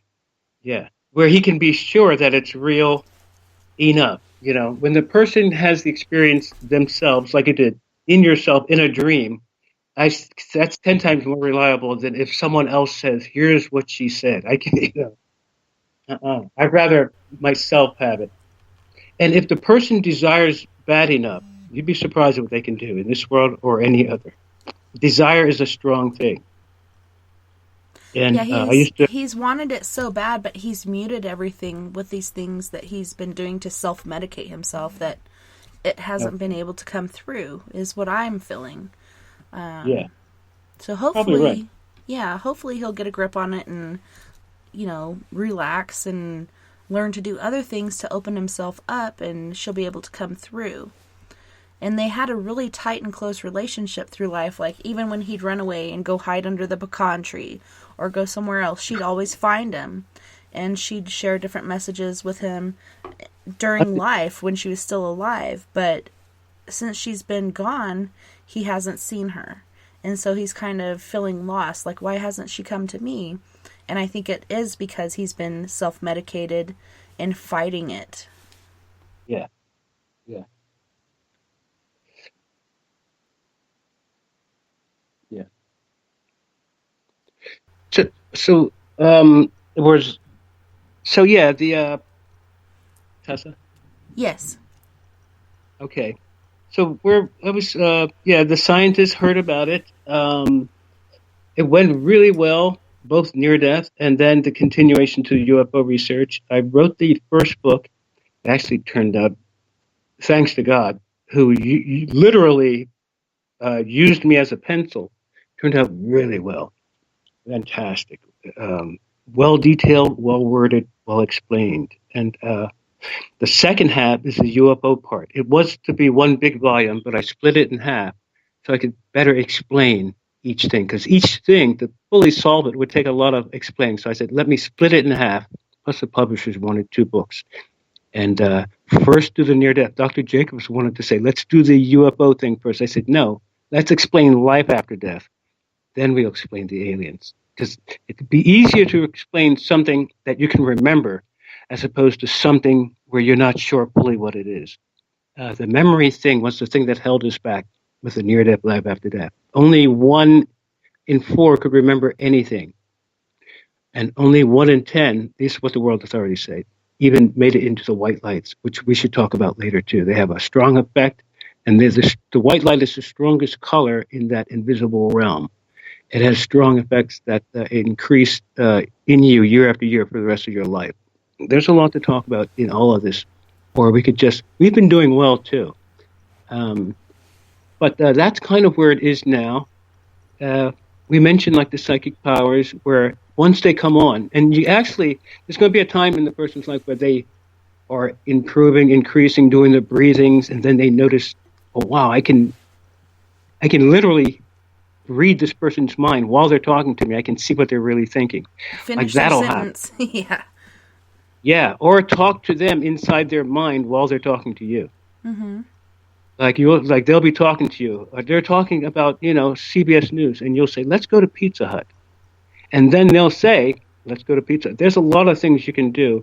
Yeah. But the more deeper you get into it, I see there's a lot of people, you see them, they want to use this as like a novelty type of thing, where they're using a Ouija board, which I don't touch, as like a game, and they're summoning this and that, and it's a whole different full world that's way more vast than this. And even though we have abilities, they're not developed like the spirits who are in these realms, like their abilities are. We can even barely remember our experiences, let alone control them. So those breathings and the belief in some kind of God or God figure outside yourself here's the thing, too, with both the near-death research and the UFO research, Tessa. Don't think that any doctor or any scientist is all that, even though there's a lot of brilliant ones, of course. Now, with the near-death and UFO researchers, the world authorities decided not to tell the people about, there seemed to be a controlling figure in both the life after death, near-death, and the UFO separately. They didn't know the other side had it. Only a few of them did, like Kenneth Ring. He kind of saw some similarities, but we went way deeper. So the near-death and UFO researchers said, let's not tell the public, because in those universities and with science and grants and all that, you start talking a lot about God or the opposite of God, then they can get fired for that stuff. The grants will stop. Mm-hmm. It has to be all kinds of chalkboard, blackboard, scientific journal, what they consider, physical science. And when it starts to get into the invisible realms, and the only thing that can compete with medicine, they feel, is something like a god or religion.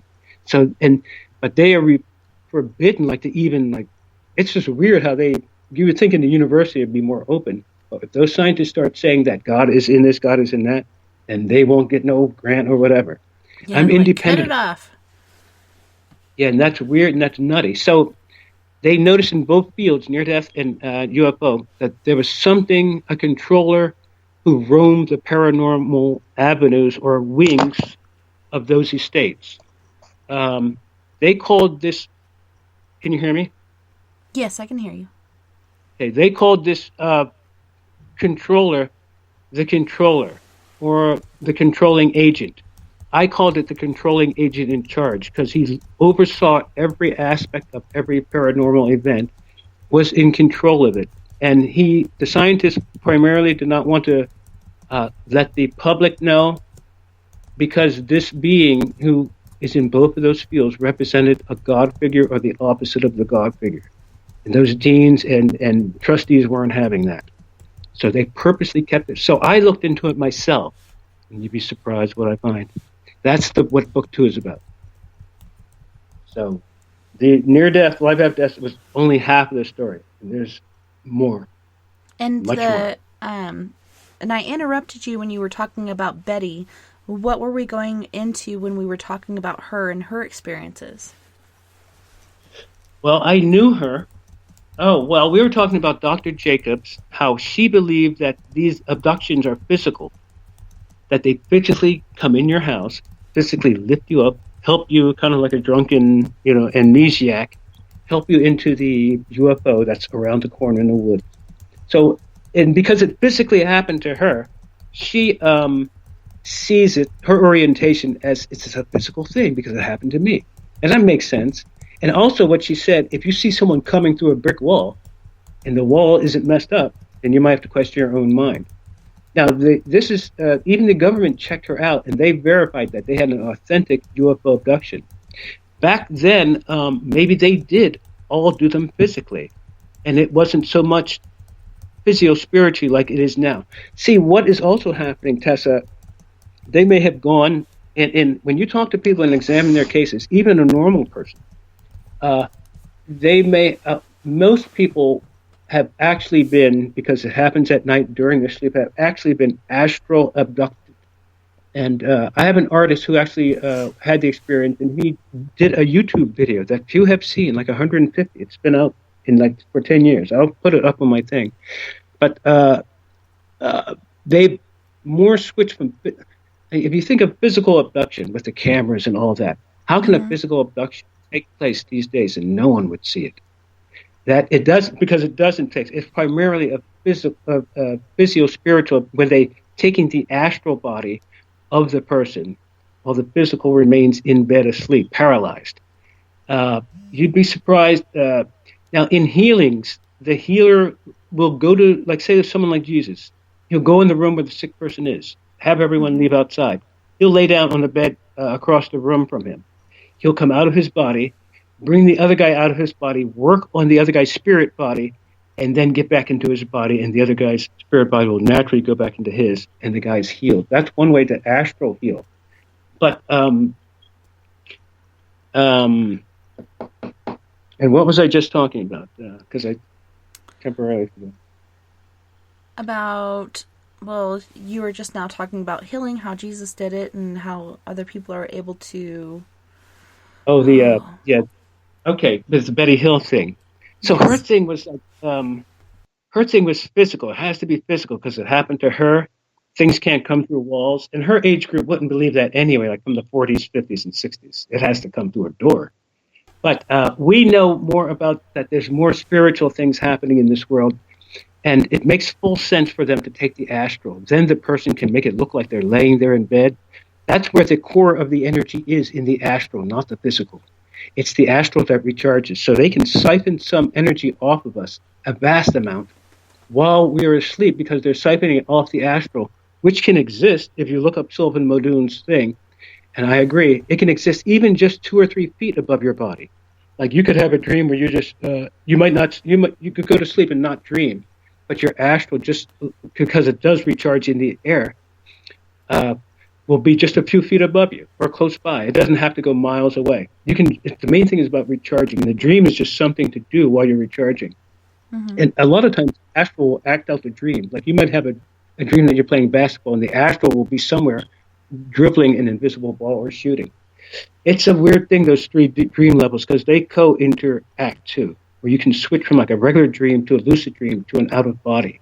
And it's amazing because I've heard people say when you go to the astral and you get into a confrontation or a fight or whatever with these astral beings, you can actually die from it. But like you were saying, you have scars between your legs and stuff like that. What your astral body receives, your physical body does as well?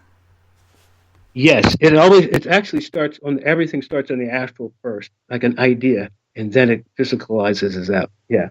So because I was adopted, but ever since I can remember, the scars have been there, and I had struggles when I was young with the various alien type things holding me down and fighting with me, and me refusing, having to be put under each time, and I didn't like that. And so then with the scars, so I've always wanted to find out exactly what those things were from. And then when people like Betty Hill come in, and I've seen 3 UFOs myself, and then the Dr. J, it's almost, so I was meant to look into this. And then it connects with the near-death drowning, which we didn't even talk about. There's a lot to talk about that too. Like, especially, I want to explain to people about the death process, like what happens when they die. So it's easier to know, because the out-of-body process is the exact same, except one's permanent and one's not.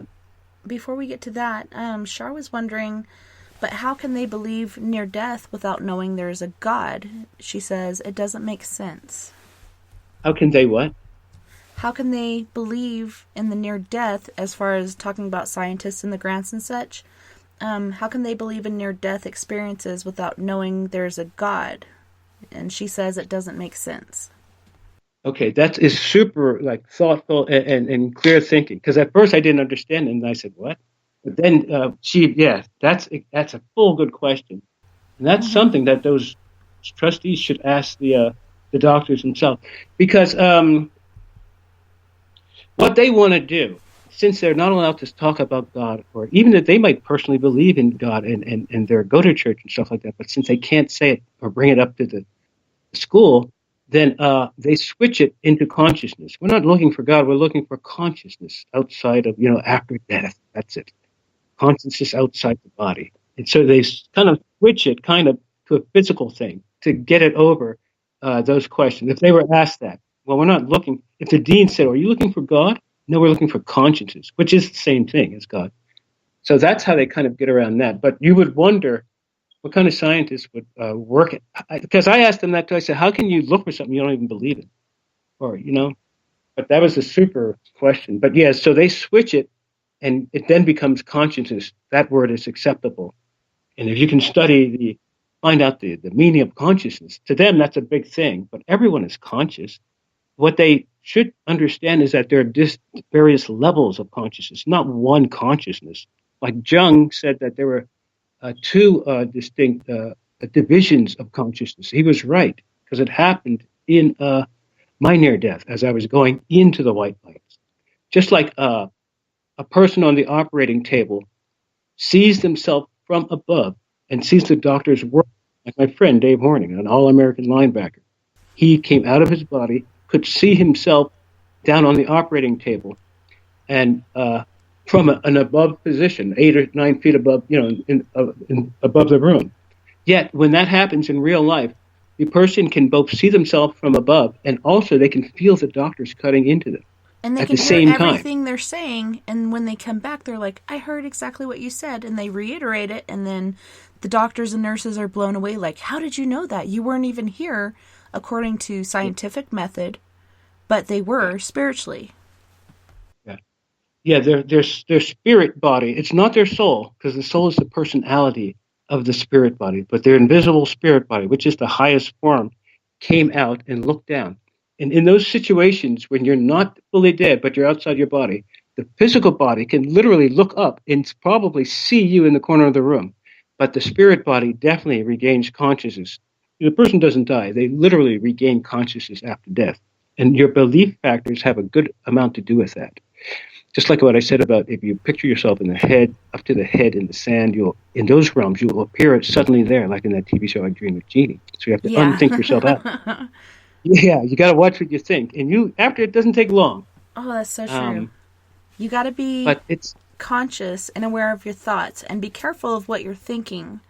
One of my near-death experiences was I was going up to this beautiful place, and I'm thinking, if I ever died in a place, I want it to be somewhere like this because it's so beautiful. Like, there's pine trees and there's rocky cliffs and rivers, and it was just so beautiful. And on the way back down, like, I not only almost killed myself, but my future husband, my future brother-in-law, and my child. And that brought me back to Brother Rankin from my church, who would also often teach us, be mindful of your thoughts because your mind is a powerful thing. And I never realized really what he was talking about until I remember thinking these thoughts, if I ever die, I want it to be somewhere like this, and then that happened. And had it not been for that pine tree, we would have gone off a 1,500-foot cliff into the riverbed below and probably not been found till next hunting season. And so I was... You thought that happened? The second you thought that, it happened shortly after that? Yeah, it was shortly after. It was within about 30 minutes. Okay, yeah. Now, have you ever, has that happened before, or have you purposely thought of something to try to make it happen, like to manifest it? Because that can switch to making something happen. Yeah. Because if you can actually think something and something will happen, then you can switch it to, have you tried to switch it to making something happen? The first time that ever happened, I was very young. My mom was still alive. I got in trouble because I was messing with my sister's Michael Jackson records and hid in the closet because I knew my mom was coming. I was going to be in trouble. And I ended up getting a whipping with a belt. And I was so angry at my mom. I was like, I wish she would die. Like, I hate her. I wish she would die. And then right as soon as I thought that, I was like, no, I don't mean it. I don't mean it. Please take it back. But then like a week or two later, she died. And I realized, like, I don't know. I thought that it was my fault for the longest time, but then I realized it was something else. But the mind is a powerful thing. Different things that I've seen in my mind, and my kids have done this as well. They've seen things in their minds, and I'm like, turn it around. Like, think something different. Overcome that, because your mind is a powerful thing and you can make things manifest because of how gifted we are. And it's happened time and time again where you see things in your mind after you've said something and then that exact same thing happens, and it's really freaky. But the mind is a powerful thing and it can make things happen. And I don't know if it's intuitively or I don't know. It's a crazy thing. It definitely has something to it, electrics and magnetics, because you literally pull things to you. And when you think something, that something's going to happen, then you charge that with emotion, which is electric in those realms, then it comes to you, or goes from you. But emotion charged with intense visualization or imagination produces some stuff. And the thinking, whether it be positive or negative, depending if it comes to you or leaves from you, if you have to have the right intentions and the right spirit, and then you'll be protected. If you have a strong emotional violence, say you're out in the street looking to get someone back because they did something to you. You're literally looking for them, and you have the intention, and then you have that emotion too. It's going to fling back on you. You got to control the emotion and the thoughts, like we both said earlier, because you want to put out either something good to others or something good to yourself. Whenever you try to damage stuff, unless they fully deserve it, like if someone's attacking you with a weapon, definitely try to get them. But to hurt someone or to hold someone or back, or you're holding yourself back. Just like those people who are conning people, with these various things that they can talk to the dead and stuff. No matter how much they make or scam, deep down inside, and they put their head down when they're alone, they know they're not nothing. They know they were a hollow performer, and they know they were just conning. When they go home and look at the mirror, or their children see them, there's nothing but a rip-off artist.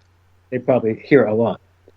And it's funny because things don't happen in time for those darker people as it does with us light bringers. And I remember another time in space in my life when I'm driving down my driveway and my daughter ran up to my van.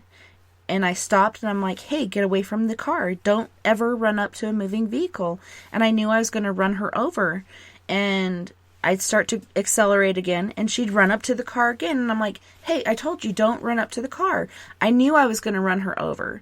And accelerated again. And the third time she ran up to the car, she fell. Just as I saw it happening in my head, she fell after trying to grab onto the side door of my van.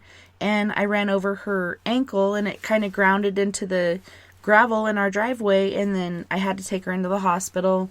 They retrieved the gravel from her ankle. It wasn't as bad as I imagined. In my mind, I saw my vehicle running over her head.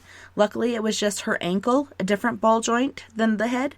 Thank God, because I don't know where I'd be right now if that had happened, but I knew I was going to run her over to one degree or another, and it did actually happen. And I stopped several times to make her stop doing it, and she just kept doing it. She just wouldn't listen to me.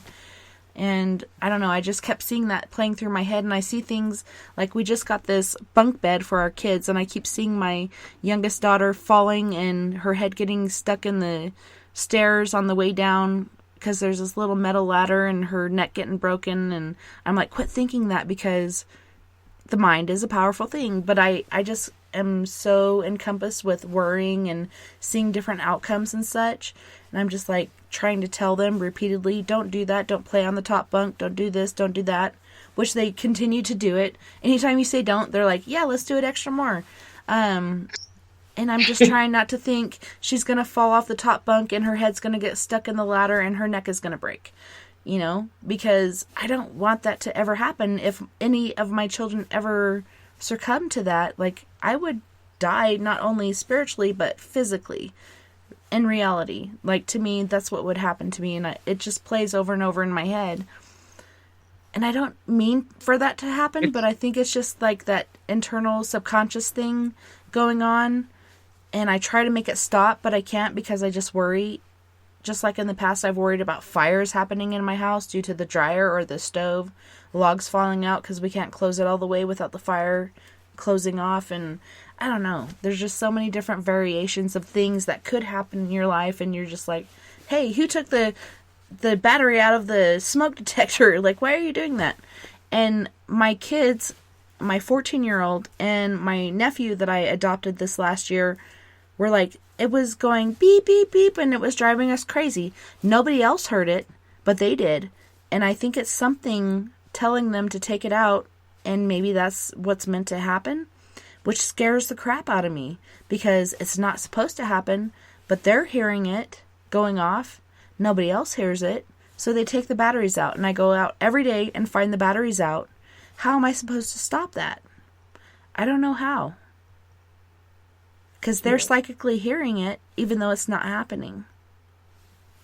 Yeah, a lot of times the parent will it's a flip between trying not to over worry and then trying not to ignore an actual psychic, feeling or intuition.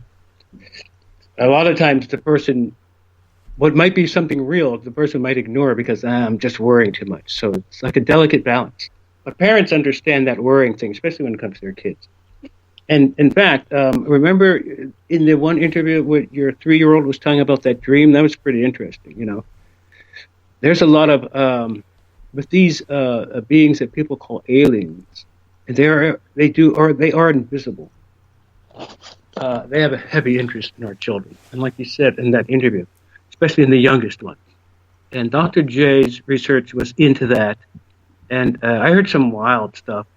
And I kind of agree with the scientists of the 40s, 50s, 60s, and early 70s, Hynek and them and Jung, that these things are spiritual things that are suspicious. They come at night.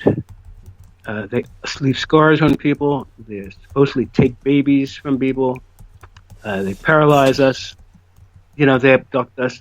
Now, Betty and Barney were terrified during their experience, and then when they were hypnotized later, although later she came to kind of accept or like it. But when it happened, they were freaked out. If you ever heard their tapes, they're on YouTube. The actual tapes and then the ones from the movie they made. But the UFO abduction, and not a lot of people have switched. It's not an abduction; it's an experience. Mm-hmm. It's happening. It's not when you're forced against your will. And see, because of the blurred memory of it, the memory is so blurred. The lower levels of consciousness are so subdued. And we're at our lowest when asleep and drowsy like that. And then they press us down more. We can barely, like you said, the paralyzation, we can barely see. And some of the stuff that they do is also done to the spirit body, like we were saying earlier. And a lot of people, like you said, will have those marks on their bodies that they didn't know where it came from. It's funny with the marks, because occasionally I've had scratches and throughout the years, and where it seemed like it couldn't have come from nothing. Sometimes it might have been a pebble, but a lot of times they were actually scratches that I just passed off and then thought about it later. A lot of times people pass off mini psychic things that they actually should notice. And sometimes they blow up normal things that really weren't that psychic. But the person does those regular breathings every night, every day, you watch. You'll have to, it'll change you for the better. Especially the more higher you think in your mind. If you go to sleep and have a dream thinking in a high way, like I want to see God, I want to be better, I want to fall in love with this person, you'll have the most miraculous experiences. It's deep, that other side. And that's why some sleeping is good. It's good to live too, but it's good to, if you sleep, you might as well use that time to get to know that other side of yourself. Because having that out of body where you're literally awake outside yourself is deep. And you get so much energy and power, or you'll absorb so much of that prana, that electromagnetic energy, that it'll literally change you then for the better. Mm-hmm. A lot better.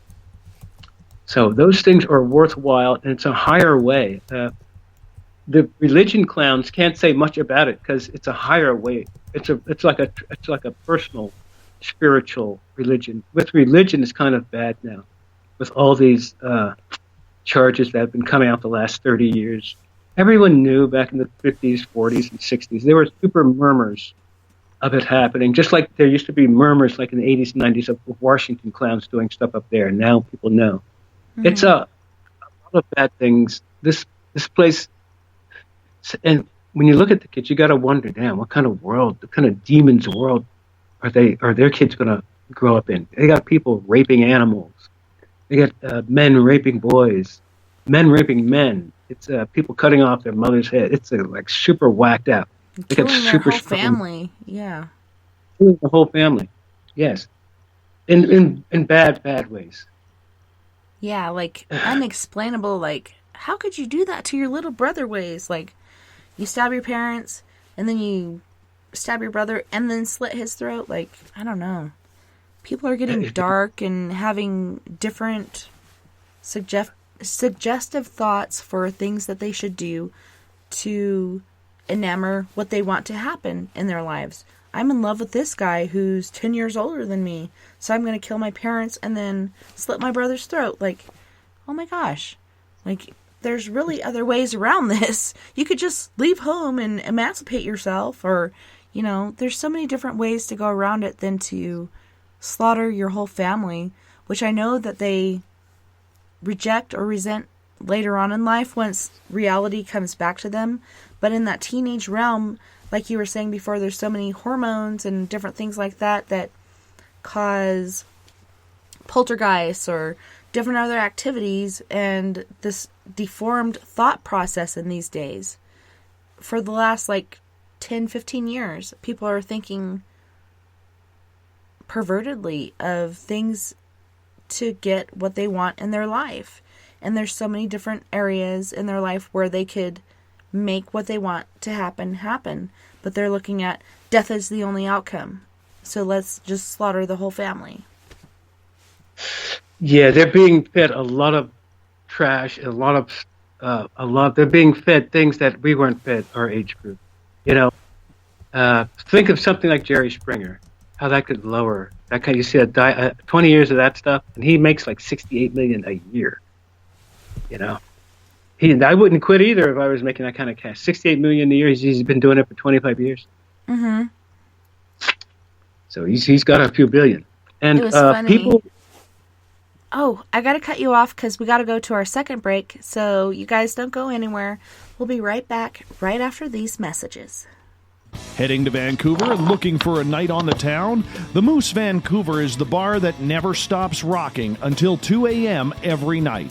The Moose has great food with everything on the menu from $6.95 to $8.95. Fantastic, vibrant staff and rock and roll that will bring you back to when the music was real, the hair was long, and the guitars were rocking. Get your party on at the Moose Vancouver, the official party bar of Spaced Out Radio. Get your horns up with me on Spaced Out Radio. This is Ron Bumblefoot Thal. Come tune in to SOR where you can hear me rock out with Little Brother is Watching, the official theme song of Spaced Out Radio. And then come on over to bumblefoot.com where you can find out about my tour schedule, my music, and everything else. Bumblefoot.com keeps you up to date on what I'm doing and the best way to stay in touch with my music and music camps. Sign up for my newsletter at bumblefoot.com and remember, Little Brother is Watching. Looking for the stories of the strange and weird that you will find hard to find anywhere else? Check out the SOR Newswire on our website. Our writers, led by Captain Shirk, are scouring the world for the oddest and most bizarre stories we can find. Everything from weird crime to suspenseful and paranormal. We're working hard for you to bring you the most intriguing news of your day. Check out the SOR Newswire at spacedoutradio.com today. You hear footsteps in the empty room above you. A rocking chair begins rocking by itself. Don't be afraid of the things that go bump in the night. Reach for Spirit Storybox, the iPhone app the Huffington Post UK called the only ghost hunting app you will ever need. Spirit Storybox. The spirits are telling their stories. Are you listening? Hi there, this is Geraldine Orozco from San Francisco's Bay Area Meditation. I invite you to join me the first Tuesday of every month with Dave Scott for Spaced Out Radio's The Spiritual You. In this fast-paced world we live in, it's time for you to take some time for you. We'll cover every possible subject from powerful meditation to healing techniques to your own intuition and spirituality. So come join us for The Spiritual You. The freedom to post what you want, when you want. That's the social media freedom you need. Social Media Freedom is the free app in your app store. No need to worry about going to jail or being shadow banned any longer. It's the freedom to say what you feel. The freedom to know Big Brother isn't watching. It's the way social media is supposed to be. Social Media Freedom. It's time to set yourself free. Download from your app store today. You know, it's hard being the bad man of ufology, but that's just the way that I like it. This is Chris George Zuger, and I'll be hanging out with Dave Scott and SOR scientist Chris Cogswell for Reality Paranormal, the second Wednesday of every month. And our job is to break it down and come to conclusions as to what is really going on in the supernatural world. I'd love for you to join us right here on Spaced Out Radio. Are you intrigued by Paranormal Talk Radio? You'll love the new Paranormal Radio app from TalkStream Live. You'll find a great selection of talk shows covering UFOs, ghosts, strange phenomena, and much more. Download the Paranormal Radio app now and start listening to the very best in paranormal talk entertainment, including the network you're listening to right now, the Paranormal Radio app, free in Google Play and the iOS App Store. We are getting ready to relaunch the SOR Space Travelers Club at spacedoutradio.com. For $5 a month, you can join us for a plethora of features found nowhere else. Hang out in a private chat room during the show and after party. You can check out some exclusive content and a store specifically for you, as well as a private listener forum where you can post your thoughts, stories, and pictures. The SOR Space Travelers Club, coming soon to spacedoutradio.com. Do you want to know what's really going on in your world? Do you have questions about who you can trust in the mainstream media? Then look no further than the Rebel Planet. Come get the straight answers right here at spacedoutradio.com. Join me, Jamie Sexton, creator of Rebel Planet News, as I fill you in on the stories behind the stories. All you truth seekers, be sure to tune in to Rebel Planet on spacedoutradio.com the third Thursday of every month. Find your escape where time has no limits. It's about living today and cherishing the heritage of yesterday. A spirit of adventure for what is new, with the nostalgia of the past. Your timepiece is a reflection of who you are. Life surrounded by beauty from the world around us to the soul within. EscapeWatches.com. There is no time like the present to enjoy your escape. Use promo code SMF2017 for your 20% discount today. Are you interested in advertising on Spaced Out Radio? Head to our website at spacedoutradio.com and click on our advertising tab. There, you will find an assortment of ways you can get your product out there with us, from radio commercials to banners and social media. Have a product you like our hosts to endorse? We can do that too. Visit spacedoutradio.com for more details. Hi there, this is Dave Scott from Spaced Out Radio, and I want you to come on a nightly journey. Starting at 9 p.m. Pacific, midnight Eastern, every Monday through Friday, you can come hang out with me and the other space travelers. We have it all from Carl the Alien bouncing on by to those misfit gnomes causing havoc. It's 3 hours of fun and entertainment on those topics the mainstream really doesn't want to touch. Come get all paranormal with us at spacedoutradio.com, and together, my friends, along with our resident guitar god Bumblefoot, we own the night.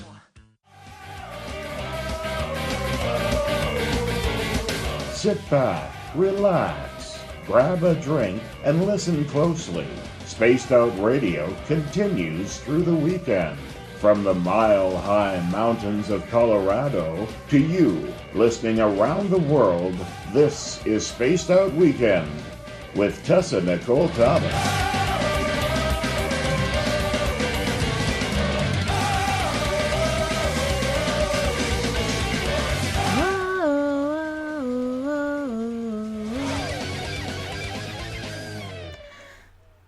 I love that re-intro. You guys, thanks so much for listening tonight. Tonight we have Eugene Braxton, and he's talking about the afterlife, which we're getting into this third hour since we've been hitting on everything else. Eugene, welcome back. It's so great to have you. Thanks, Tessa. How you doing? I'm doing good. Okay. Yeah, so what do you want to talk about? Okay, so we've talked about astral traveling and the dream realm where spirits come to visit us, which I've experienced, but a lot of people are wondering about the afterlife. What happens when you have that afterlife or near-death experience? What happens in the afterlife? Yeah, well, okay. The near death is one way to the afterlife, or just a regular death. But it comes to a point, whether it be an accident, heart attack, or something, the person realizes that something internally is wrong, and you feel it naturally, like inside. You know that there's something, it's like a mini alarm inside. You realize that there's something primally wrong. There's something wrong, and that's the start of it. If it's a full death or even a near death, the person after that comes the struggle for life and death. If it's serious, the person will begin to fight the fever or fight the stroke or fight on the operating table. There's the struggle for life and death, and then at a certain point, there's the acceptance, and that's when the pain. Because when I drowned, I was in the bottom of a lake. I was stuck up into the muck, up to the knee. And I had a slow death where I could fully observe everything that was happening. And as I died, the lower my level of consciousness went, the lower my level of awareness was, the more natural I was used to that from the dreams and stuff. So I was able to watch it clearly and slowly while I waited for someone to come down to get me, which never did. No one ever did. So the person will realize something's wrong. The struggle for life and death. Whether it be you're barely breathing or you're actively thrashing around or something. There comes to a certain point where you realize, I'm not going to make it. At this, and then there's a sudden kind of acknowledging and relinquishing the fight. That's when the pain stops and the peaceful feelings that a person hears about come in. Where you don't even feel, it actually feels like a warm and cozy feeling.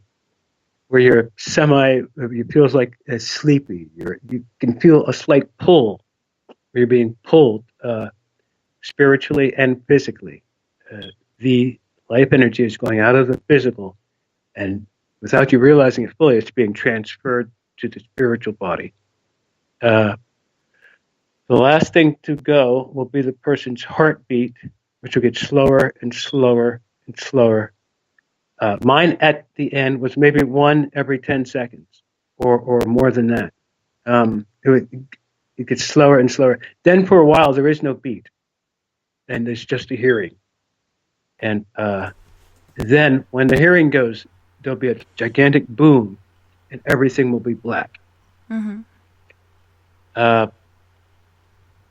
She will then suddenly awake, approximately 15 to 23 seconds for the normal person, even up to 3 days later. That 3 days is a key thing. They were kind of right in that. Like when Jesus came out the tomb, medically they know in 3 days. After 3 days, the body conditioned, physical body is in such that the spirit body is not acceptable for the spirit body to go back into, or cannot go back into. But usually the normal person, or anyone, in less than a minute. Usually less than 30 seconds, 15 to 22 seconds. The belief in God is essential, not so much for life after death, but for the judgment. And you go through a series of events. In a lot of near-death research, it's because spotty remembrances were the norm. The researchers didn't know if there were any particular order, or even if there were an order, or some kind of random happening of spiritual events. It's an exact orderly thing. Everything has order in this world and in the other. The person dies. They realize they're going to die. Life energy is being transferred. There's blackness after death. Then they regain consciousness 15 to 23 seconds after they physically expire. The consciousness also wakes back up again suddenly. You pop awake in a normal it's an out of body, but a spiritual and permanent out of body, and it follows the same patterns as a regular out of body does, except this one there won't be any coming back unless it's a near death. Person regains consciousness. They're about 8 feet. It takes about 15 to 30 seconds for you to come out of your body normally. And in that book by Sullivan Muldoon, Adventures in the Out of Body. It describes it fully, how the body comes out, spirit body comes out. He was the one guy who knew it exactly. I give him credit. 1920s, a Scottish guy from America. After about 15 to 23 seconds, you'll come out of your body. You'll wake up about 8 feet in the air above wherever you were. You will, and it's happened to everyone. It happens during your out of bodies, especially once you realize that. Wait a second, I'm waking up somewhere. That's the realization of time and space. You realize that you're somewhere in space, and you're about to see what time it is when you look down and notice your actual physical dead body. When you see your dead body, you'll remember, damn, I just got hit by that car. I'm dead, and I'm still alive. Then you'll refocus on yourself. You'll be glad that you're alive, more sad than you're dead, because at least you're not dead. And seeing your physical body will remind you of what just happened. And so you have the realization of time and space, the regaining consciousness after death, realization of time and space. Then comes, let's see, I'm catching like a little cold, but this has been good. Realization, time and space. Oh, then you are suddenly, you don't literally go there. You suddenly appear in another scene. And when you appear somewhere, whether it be a dream or any spiritual experience, that shows or denotes a lapse of consciousness, either on your part or on an external part. So whenever there's a sudden cutoff and you're in another vision or dream scene, take note of that. If it doesn't follow a linear movement, I walked over here, then I walked in here. If you're suddenly in another place, take note of that. And I took note of that throughout all of my near-death scenes. In fact, well, we'll go into that later about the controller. But so after you realize that you're alive and awake, you've died, yet I still live, I'm in my spirit body. I literally looked at my spirit body. You can see through it, and you can see it translucent and beaming and glistening inside of an invisible body-like figure. That changes according to your level of consciousness. Now, when you suddenly, your level of consciousness means that you're aware of a higher level of yourself or a higher truth. Like you had a higher level of consciousness when you woke up from death and you realized, looked at your body and you seen, wait a second, I'm dead. That raised your level of consciousness. Whenever you realize that there's something different, your level, it's just really a higher awareness. And it's the more when your level of consciousness changes, the physiology of your invisible spirit body will also change according to your level of consciousness. And acting as a triad, whenever your level of consciousness changes, your spirit body will naturally and correspondingly change, either to a finer, mistier body or solidly invisible body. This is all in the book. It's a fantastic book. That's why presidents, Clinton and Bush, checked it out. Movie stars Al Pacino and Stevie Nicks know about it. You don't see regular near-death researchers who have presidents, movie stars, and people like that knowing about their book or knowing them. So everyone has a spirit body. It goes through several deviations in the texture and the visibility of it according to your level of consciousness. The higher you go, of course, the finer it gets until you become just a speck of mind. Like that's a pinpoint consciousness. That's like the that would be your and it's also used in remote viewing. That's like the highest, like maybe like the subconscious. Let's see. It's kind of like a universal consciousness, although the universal consciousness can have a physical aspect too. But here's the main thing. Whenever your level of consciousness changes, at the same time, your spirit body will change. And acting as a triad, you'll also be able to attain a change in dimensional space or time so that you can navigate through the dimensions by changing your levels of consciousness, which will then change your the physiology of your invisible spirit body. And it's that. When the spirit body changes, then you can change dimensionally. This is stuff you don't really hear. You don't hear about this kind of stuff when you go and look up near-death researchers. And I see other people with far lesser stuff getting deep attention, but I actually rather not people know about this. I got it in with the scientists, and it's all documented there. That's my main concern. Betty Hill actually said stay with the scientists, but you know what I find so weird right now? What I find so weird right now is that I was just talking about smoke detectors beeping in my house, and now I'm hearing it in yours. Geez, I don't hear anything.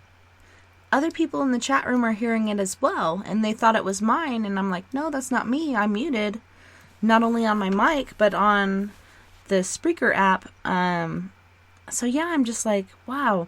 And I heard that the other night when I was listening to one of your other interviews, and I'm like, this is weird. And this is what I told people, either you're sketching your sneakers across the floor, like sort of like a concrete floor, or I'm not hearing it anymore now that I mentioned it, or your smoke detector is going beep, beep. Well, So let me know. Do you hear it now? Do you hear anything now? I haven't heard it since I mentioned it. So that's really strange. Because time is eking by, and let's listen for 30 seconds, and then. All right, moment of silence. I don't want to get on something and then have to stop. I was in the midst of a deep description. Oh, no. I just heard a little eek. All right.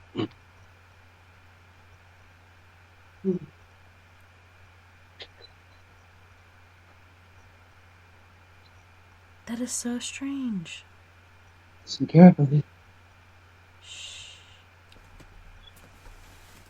I just heard a little spark. Eek.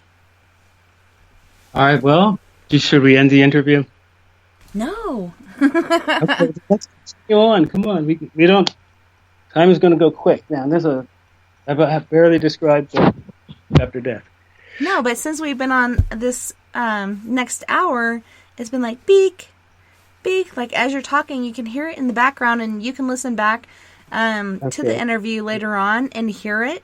It's going chirp, chirp, like your battery's going dead. And so that's pretty intriguing to me. I'm like, why is that happening now after I mentioned it in my house happening to my kids? When I'm around electricity, yeah, all kinds of things happen. But I wouldn't waste it. Unless if it's fully interfering with you, I can go into like outside or something. Oh no, it's fine. Because once we went to the moment of silence, it totally quit. Like as soon as I mentioned it, it wasn't doing it anymore. So that's just very strange to me. What's happening, Eugene? I think we should get back to what we were talking about. Yes, please continue. I'm so sorry to interrupt, but I had to let you know that was happening, and then as soon as I said it, it quit. No, some old guy's gonna die tonight. It's important to know about that stuff. It's going to happen, and oh, it just did it again. Are you walking around with sneakers on a concrete floor, or is that something that we're hearing? As soon as you wanted to talk and share this message, I think it's something trying to interrupt us. So please continue on with what you're trying to say, because I don't want whatever this is to interrupt what we're trying to share. It's not easy to start, and it's just this. Because time goes quick. Yeah, I'm so sorry. I just heard it again, but yeah, let's just keep going and let's ignore it. If you're not hearing it and we're hearing it, it could. You'd be surprised if you get through in life if you learn to ignore stuff. Right. Let's just ignore it and keep on trucking. The full concentration, you won't even hear it. Something. If you really concentrate on something, it just depends on what your focus is. Yeah, it's funny because it just did it again, and when I was listening to your interview the other day, I was hearing it, and I was like, wow, his smoke detector is trying to go out. I don't know what to do, Either, you want me to keep going or just, go to another room or something, but let's not, either we go with it or not or whatever, but let's I don't want to talk to this. No, on the side. Because I want to hear Okay. from you, I want to learn from you, and I want to expand my knowledge. So I wish that you would please continue. I just wanted to make you aware. Tell me, but let's not go back into something, that's down the hall or something. If we're gonna talk about this important stuff, we should literally do it. Because Indeed, I completely agree. I'm so sorry, and I'm not going to say that I just heard it again.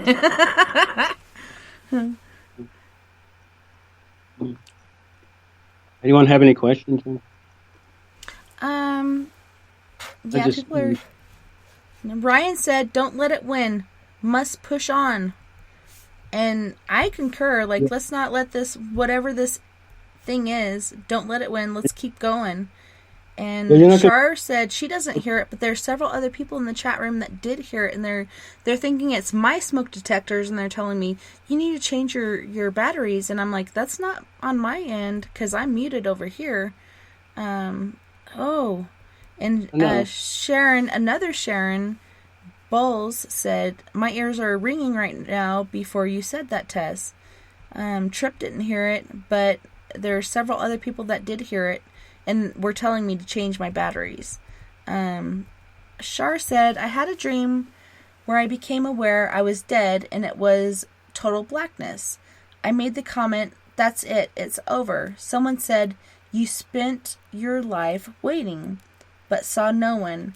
Then it was over, but I was aware of my age, that I was dead. What do you think that was? Are you talking to me? Yeah, that was her question. It kind of sounds like a story, but you did again. She was saying, I had a dream where I became aware I was dead and it was total blackness. I made the comment that it is over. Someone said you spent your life waiting, but she saw no one. Then it was over, but she was aware of her age and that she was dead. What do you think that was? I think it was a message telling her to quit dwelling on certain things and to live her life. What are your thoughts? I think she had an out of body where her eyes were either closed or she couldn't see, but she woke up. Mm-hmm. That's what I think. She was paralyzed, but her eyes. Sometimes you can't see when you're paralyzed. Have a paralyzation, sleep paralysis. That's I also had a friend that I like to call Dan Mackerel or Jack Mackerel, and he was saying he's had like 5 heart attacks so far, but he had the out of body experience where he saw all the nurses and doctors working on him, but nobody came for him. And I told him that's because it wasn't his time to go. Like, he wasn't meant to go yet. That's why his loved ones didn't come for him. And that's why he's still here. What were the other videos that you heard that you were talking about? You said you heard the beeping in another video. Which one? Oh, it was an interview with a really cute redhead. I can't remember her name. Oh, she had this certain channel. It was like some sort of metaphysical... Alexander, Yeah. All right. And I was listening to you guys for quite a while, and I heard the beeping in the background then, too. Okay, it's almost like, we've wasted almost like, it's been about a good 7 minutes. It's going to be 2:30 soon. Here in about 8 minutes. We should ramble. We should kind of pick a subject and really get into it. Yeah. Well, that's why I got into Char's question. Char was... Yeah, that's what I think it is. Like an out of body where her vision, her eyes were closed, she couldn't fully see. I've had those. Yeah, and you then feel my like friend, Jack Mackerel, had an out-of-body experience during one of his 5 heart attacks, and he asked me straight up, he's like, hey, how come nobody came for me? How come I didn't have any loved ones come for me, and all I could see was the doctors and the nurses? And I told him, because it wasn't your time to go, you're meant to still be here. Do you agree with that, or what are your thoughts on that? I don't know. Mm-hmm. Not sure.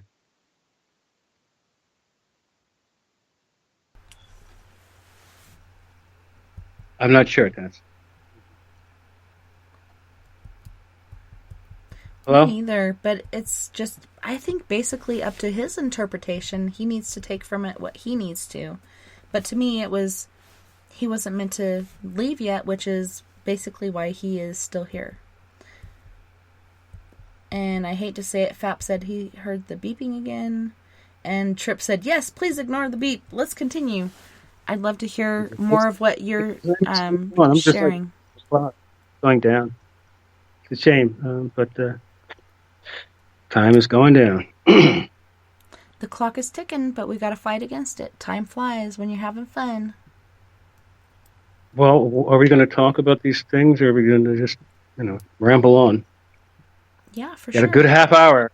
So. Yeah, let's do it. Haven't gotten to the UFOs at all. I barely explained the so near want to death. hear about that. I've seen a few, and my daughter has talked about dreaming about them, which I think she was actually having an experience. But I'd like to hear your take on UFOs and aliens and whatnot. Well, your younger daughter definitely was having some kind of thing with that, the way what she was saying, talking about. It's almost commercial time. By the time we get into it, time will be off. We have, let's see, we have 35 minutes. Actually, 37 minutes. Okay. You don't have a commercial in 5 minutes? Nope. All right, well, anyway, sum up about the life after death thing. There is life after death. Person will regain consciousness after death. There's several stages after the person dies. See, we were about to get to the life review room, which there was a lot of info I wanted to tell you guys about. Mm-hmm. We got to the lapses of consciousness where you switch from seeing your body after death, and you're suddenly in another scene, another what they call the life review room, where they review your life. So that's where we were, and there's much more after that we could have gotten to, where the person merges with God, where you go through the white light, where you see God coming towards you, where you meet him in the air. And it's important to get on those subjects too, because they relate fully to the UFO thing. And as always, no matter how old a person is, time is always of the essence. And this is not no one talking about this kind of stuff, not in this kind of way that I am. And I'm fully right, or else you don't get to work with three world authorities one-on-one for years if you don't know what you're talking about. And it's some deep info to hear. But yeah, your daughter, She really tripped me out with that. I was at work and she's like, Mom, I had this dream. And then she told me about the UFO behind the trees. She could see the lights, and her big brother went on there, and then he jumped off, and she was like, brother, come back, come back. But it was so real to her. And then the next one she had a couple nights later, they were there again behind the trees, kind of trying to hide themselves, but she could still see the lights, and they were chasing her and her big brother around the yard, trying to get them on the ship. And she talked about the little gray guys, and she wasn't afraid, but they were chasing her. So it was kind of like a game to her, but it was pretty interesting to me, and it sounded so real how in depth and in detail she was telling the story, and it really intrigued me. Okay, yeah. Yeah, kids don't lie. They tell the truth.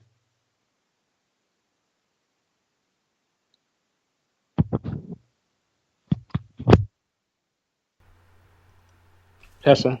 Yes. Are you there? Yeah, and I agree with that. Like, she's so young and pure, she really doesn't have the capacity to make the story up. There's no place that she could have drawn that from, and she's telling a real story to me, or a really in-depth dream. Perhaps it was in the dream realm, or perhaps it was in this realm. It makes me wonder, because I've seen UFOs in my backyard. I've got pictures of them on my Facebook page. I had a fire orb go through my backyard. I couldn't get a picture of it, so I called my family over. My two oldest daughters saw the same thing I did. To my husband, it appeared like a snow globe as far as the shield around it. with a glowing bat flapping its wings, way too slow to be flying. Makes me wonder, why does it appear to one person differently than it does to 3 people?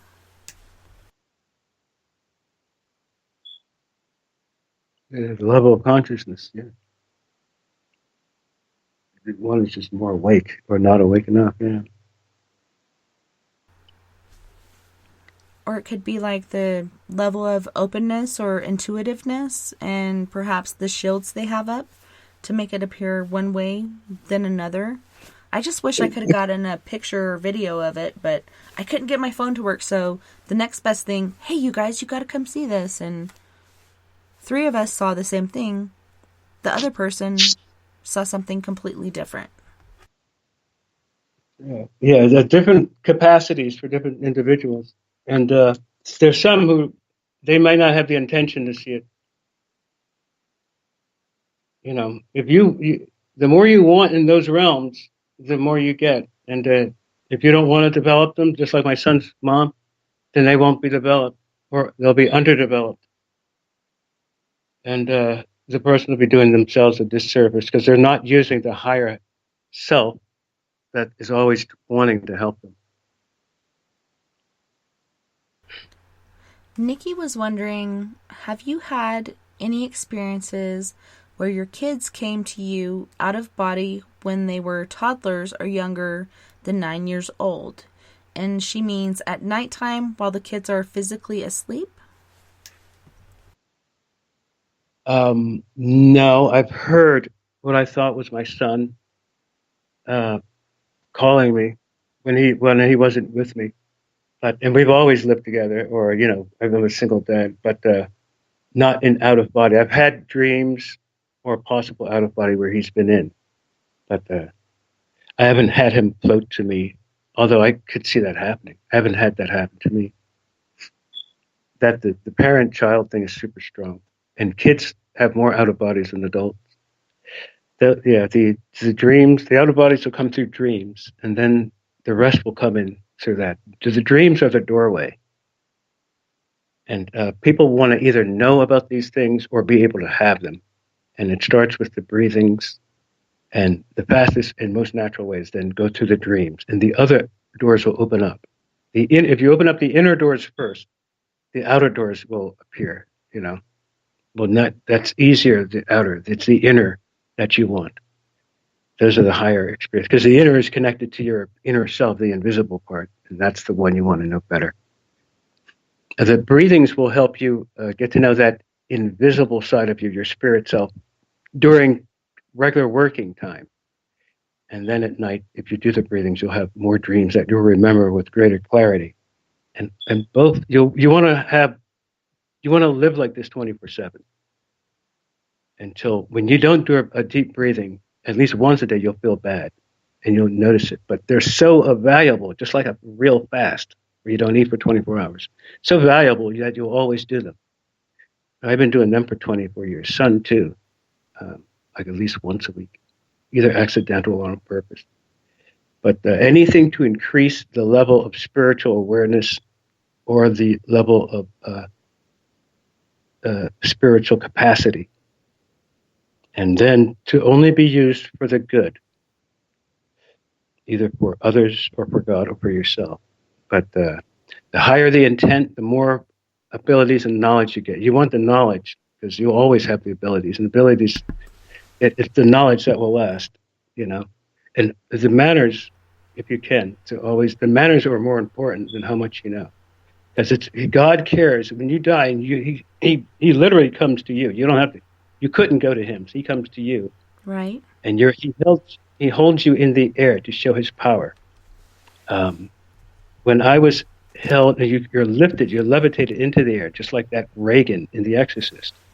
She shows his control. This is the controller that they were talking about, that they were worried about, but that they refused to talk about. If you can look, you can go and research books and see them talking about it too, but not. You have to go to journal books, Journal of Near Death, or check out Kenneth Ring. So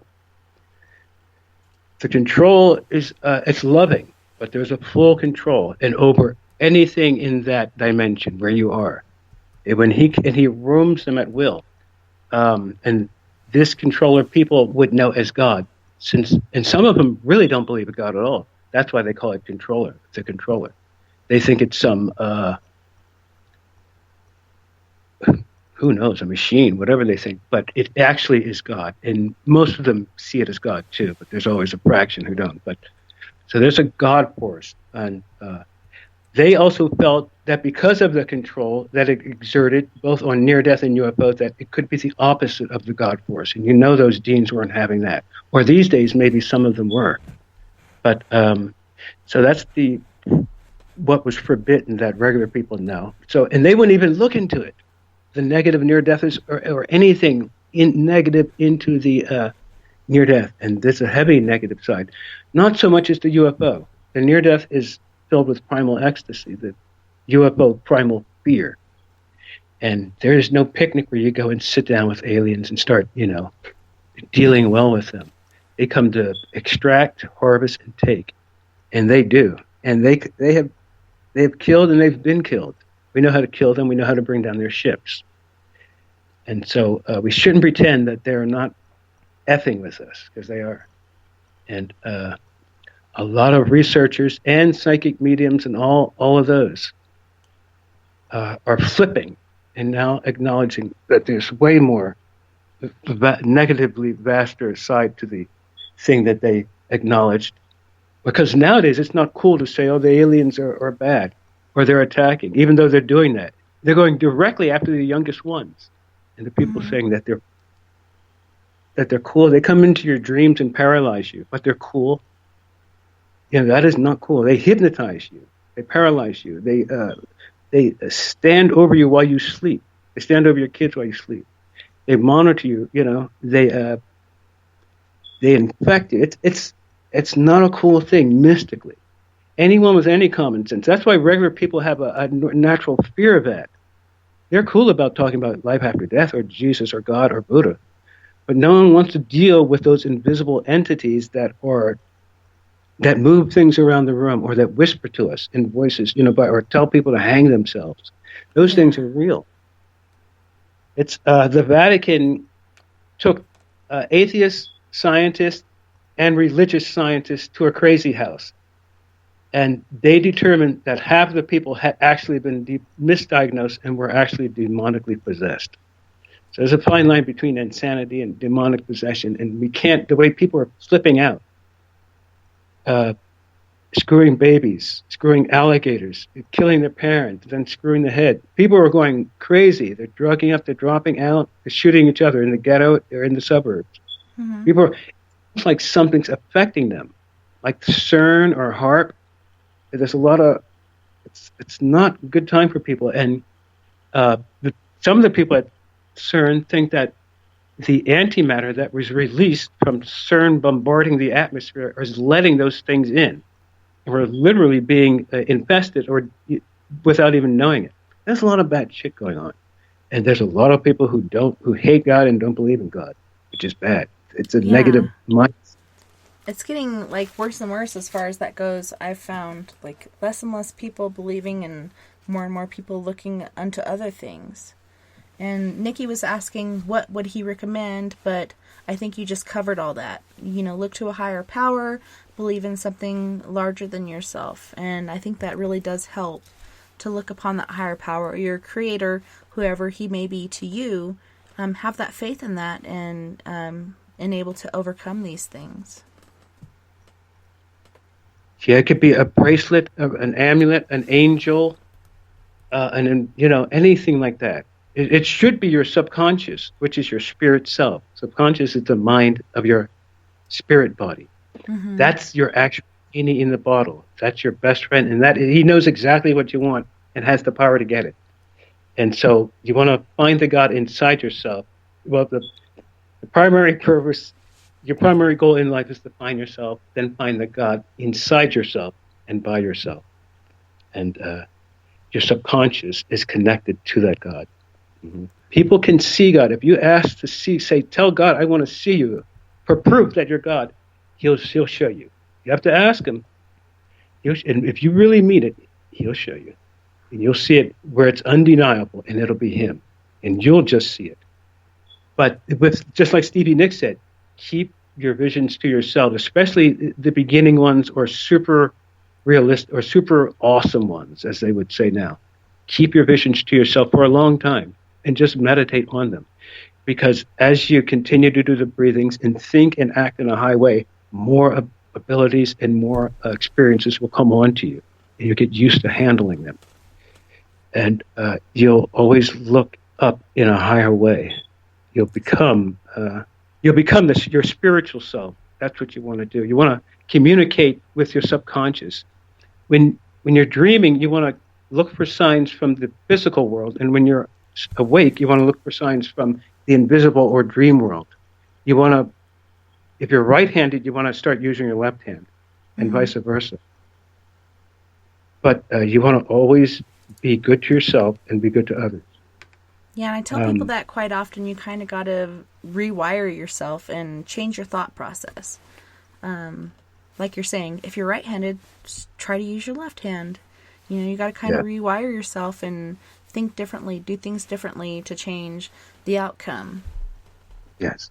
And visualize yourself in the way you want it to be. And before I knew what it was, I was fully visualizing and imagining. I got a good imagination. And when you mix imagination with feeling, the things you think about and want come to you, and they come fast. But most people don't know what they want or will not concentrate even for 10 minutes or a minute on what they want. They say like 18 seconds, the person loses focus. Mm-hmm. You know, see the wife talking to the guy. He's not even listening to her words, you know, or the boyfriend who's looking at her boobs or whatever. He's not even hearing her. He's But just you're like, talking. And he's literally he's not, because, you know, Johnny Unitas is on behind her back on TV. And he's semi-hearing, but he's not fully hearing. Or, you know, or it's like a son to the father when the father tells him, don't hang with these clowns. So, but full focus, and that's where the breathings come in, because the breathings help you to just focus only on going in and out with that air, and in and out. And that'll help you first focus on your air and then your body, and then it'll help you to focus on your thoughts. You'd be surprised when you do those breathings and think about one single thing, how clear focused you can get, and how much it'll help you. You got to do the breathings. That's the one thing you have to do In first. through your nose for so many seconds, out through your mouth, right? Yeah, or whatever's comfortable for you. But I would do it because there's some people say with, like, for me, I like to get extra air. Most people are air deprived or shallow breathers. Mm-hmm. And since I smoke 2 or 3 cigarettes a day, so I like to get extra air because I know it helps me with dreams and just to be strong, getting all those stuff out of your body. So I go in through the mouth and then out through the nose, because I don't like to exhale too fastly, because I want to keep that blood pressure even. And That's as you do the nice. breathing, I haven't heard that before. That's cool. I like that. yeah, take a lot in through the mouth. Because you can take, like, say you're paralyzed. One way to break paralyzation is to slowly breathe through your mouth. Make a little circle and just, because usually the only thing you can move is your stomach, and maybe you can't even move your eyes, but you can move your stomach, and it takes like the strength of a Schwarzenegger just to move a pinky. But you can move your stomach breathing. You won't be able to move your chest, but your lower stomach, and take air in through that. And if you hold it for long enough, you'll be able to snap awake out of the paralysis. Because it's messed up with the paralysis, and it's super real. The people up in Canada fully believe in it, and they say it happens heavily up there. That when you're paralyzed, all kinds of things on the side of your bed move around and take shape and come out. And you're kind of seeing spiritually what your physical eyes can't see. But since you're paralyzed, that spiritual side is also awake. Remember about the dual consciousness in your spirit body. Mm-hmm. We're naturally spiritual. And during paralyzation, they're not all hallucinations. You can be afraid of something like a rat, like I was, and see that. But there are other things that go on in that paralysis moment that are super real and not hallucinations. It's like a mixture of reality and illusion. And that's all through near death and the UFO too. Vivian, The people, I'm sorry. Yeah. Vivian in the chat room was asking, is it usual for spiritual visitors and dreams to speak only with their minds, like telepathically? Yes. Yeah, it's fully normal. And it's so much quicker. It is. It goes with that language thing. But they speak gets to you. Past all the other stuff. It just goes straight to your mind and you can understand what they're saying. And yes, that's why you can't lie in those realms, because the human, especially if they at least look at what they're concentrating on, you feel it's this, since there's nonverbal. Like if you don't talk for a day, you'll super feel everything. Mm-hmm. You'll be able to look at someone, fully sense them and feel them. Try that. Like for one day a month, don't say nothing, and you'll be able to feel everyone's vibes fully. And they'll see that you're feeling too, unless you hide them. But it's good not to talk, because the more nonverbal you become, the more you can fully are sensitive to people and things. You're like an animal. And we've lost that. We talk so much that you're never quiet. When you're quiet, you hear a lot. You start hearing a lot of stuff. Like when you don't say nothing for a long time, you hear everything. Just close your eyes at night or go out into the woods at night. I know, it keeps me up at night. GJ Black in Spreaker chat room was asking, how can aliens abduct a person's consciousness and can interact with them, but the person can still be aware of their body and see in the room they are really in, 2 places at a time? Okay, that was a little long, but I think it was relating to the abduction of consciousness or possible abduction of consciousness, right? Mm-hmm. And being in 2 different places, the consciousness and the physical. Yeah, that would see if the person were awake. That was a good question, and so it's good insight. The scientists actually know, and I want the regular people that they know more than the scientists about these things. It's them who have the experiences, and the scientists get their information from the regular people. But when they write their books and go on Oprah, they don't mention the regular people. They leave them out in the cold, and they rake in the grant. They rake in the cash. And so what the regular person needs to do is catalog your stuff like this. And we're going to get right back to catalog your own stuff. Write it down. Start looking it over and researching it. And putting every time you have an experience or anytime you had one, write about it. And log it up. And then begin your own research. And either have your own research thing or website or write a book or something. But don't let some scientists come along. Get your info, or what they call raw data. And then go and write his all-time thing. It'd be better for you to have your own stuff and write about your own stuff, but at least give the person credit. It's kind of like a shark. I was warned when I went in to copyright my stuff, and I did, because one of the world authorities tried to steal it. So I gave him reverse information. I knew he was going to do it because I was warned by one of them. I gave him reverse information. The next day he had it on his chalkboard online, not knowing that he had reverse information. To this day, he probably still doesn't know about it. That's amazing. But the question about the consciousness, when they abduct someone, they don't want to abduct a person when they're awake. You don't see them going around daytime in a supermarket just walking out with someone, because the person's willpower is too strong. And physically, if they met up with us physically, they wouldn't do too well unless it's some kind of bigger alien. And apparently there's all kinds, and I bet you there are, but they could just be it's shapes of what we think are all kinds. Some of the fairies and elves and stuff of the old days were the same type of things. Some things never change, and this is the U.S. government that feels like this. There's a lot of stuff in that other realm. So when they abduct you, when you're asleep, you're at your lowest level of consciousness. You're barely awake, and they can press that in even more so that you're not barely awake. I'm looking at the clock right now, and it's easier to deal with one side of you, just probably your spiritual side, because that's the most valuable side of you, and your physical. But they're not going to try to do nothing with you when you're fully awake consciously. When you're asleep, yes, and your consciousness is divided because it's literally separated when you're coming out to recharge at night.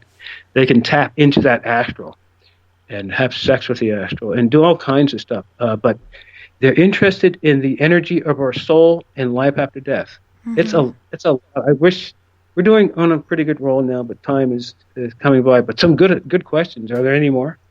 Vivian was just reiterating on the part where she was talking about spiritual visitors and dreams speak only with their minds, and she reiterated with, "Thank you. My mother and grandmother came to me in a dream about 11 months after my mother's death and spoke with me in our minds. I spoke with them the same way. I'm very happy with the answer." So it just, proves that it's so much easier to do that telepathically if you have that connection. I had experience with that. I'm not going to go into it because, like you said, we only have so much time, but it is the quickest way for them to get their point across, and she received the message and she's very happy with it, and I'm so happy that she had that experience and some sort of closure. May that be the word for it, They want to know that the other one has passed on, or if they're alive, if they remembered me. And it's wrong for people to take advantage of. But if you really want to know, tell your inner soul self, I want an answer, or ask God. Don't try not to have any mediator between you and the fountainhead. Mm-hmm. You want to go right to, you can use the subconscious, your spirit self, to get to God. The only one you need to mediate between you and God is your own higher self, your soul self, that will live on. And because when you don't let anyone, you tap into God, and whatever you ask him, he'll give you for free. All you have to do is ask. And when the car is coming and they're about to get hit, people say, "Oh God," or when their parents are in the hospital, "Oh God."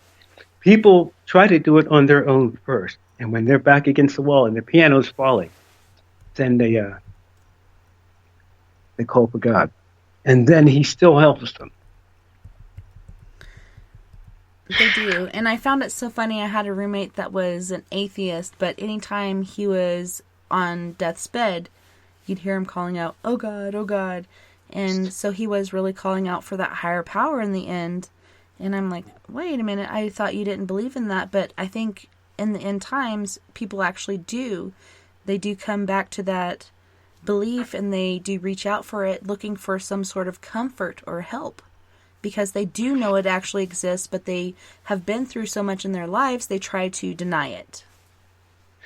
They're screaming for the Creator, like a baby screaming for its mother. And it's a natural, instinctive thing to do. Oh God, when you're paralyzed and you got something standing in front of you, or your mother's heart is about to, your husband is in a hospital and he's on life and death, you're going to go outside yourself. Mm-hmm. And when you, when that kind of emotion and passion is involved, there's a higher level of reality and thinking and consciousness, you're going to get a great result. But it's people, when they get desperate and they put that emotion in, and they reach for a high height, and then they get it. A lot of times it's forgotten or taken for granted later, and then only to call upon him again. What you want to do is be like that all the time. Yeah, and they call upon it, and then after they get out of the woods, they forget about it or wave it off until they need it again, and then they call upon it again. It's pretty interesting. And he helps them over and over and over. Yeah, so, he never relents. And that brings me to... Dumb enough to not have him on your team, Right. I've asked, why don't you curse God right now? Forget your quotes and stuff about whoever. I dare you to say God to destroy you. Not one would. Not one would. BTO in the chat room was saying, or asking, does the guest feel that... He has two different ones here, basically in a row.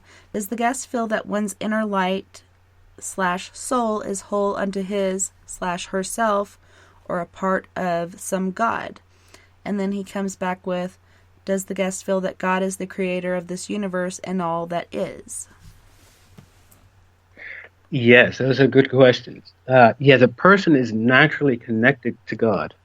And here's a quote.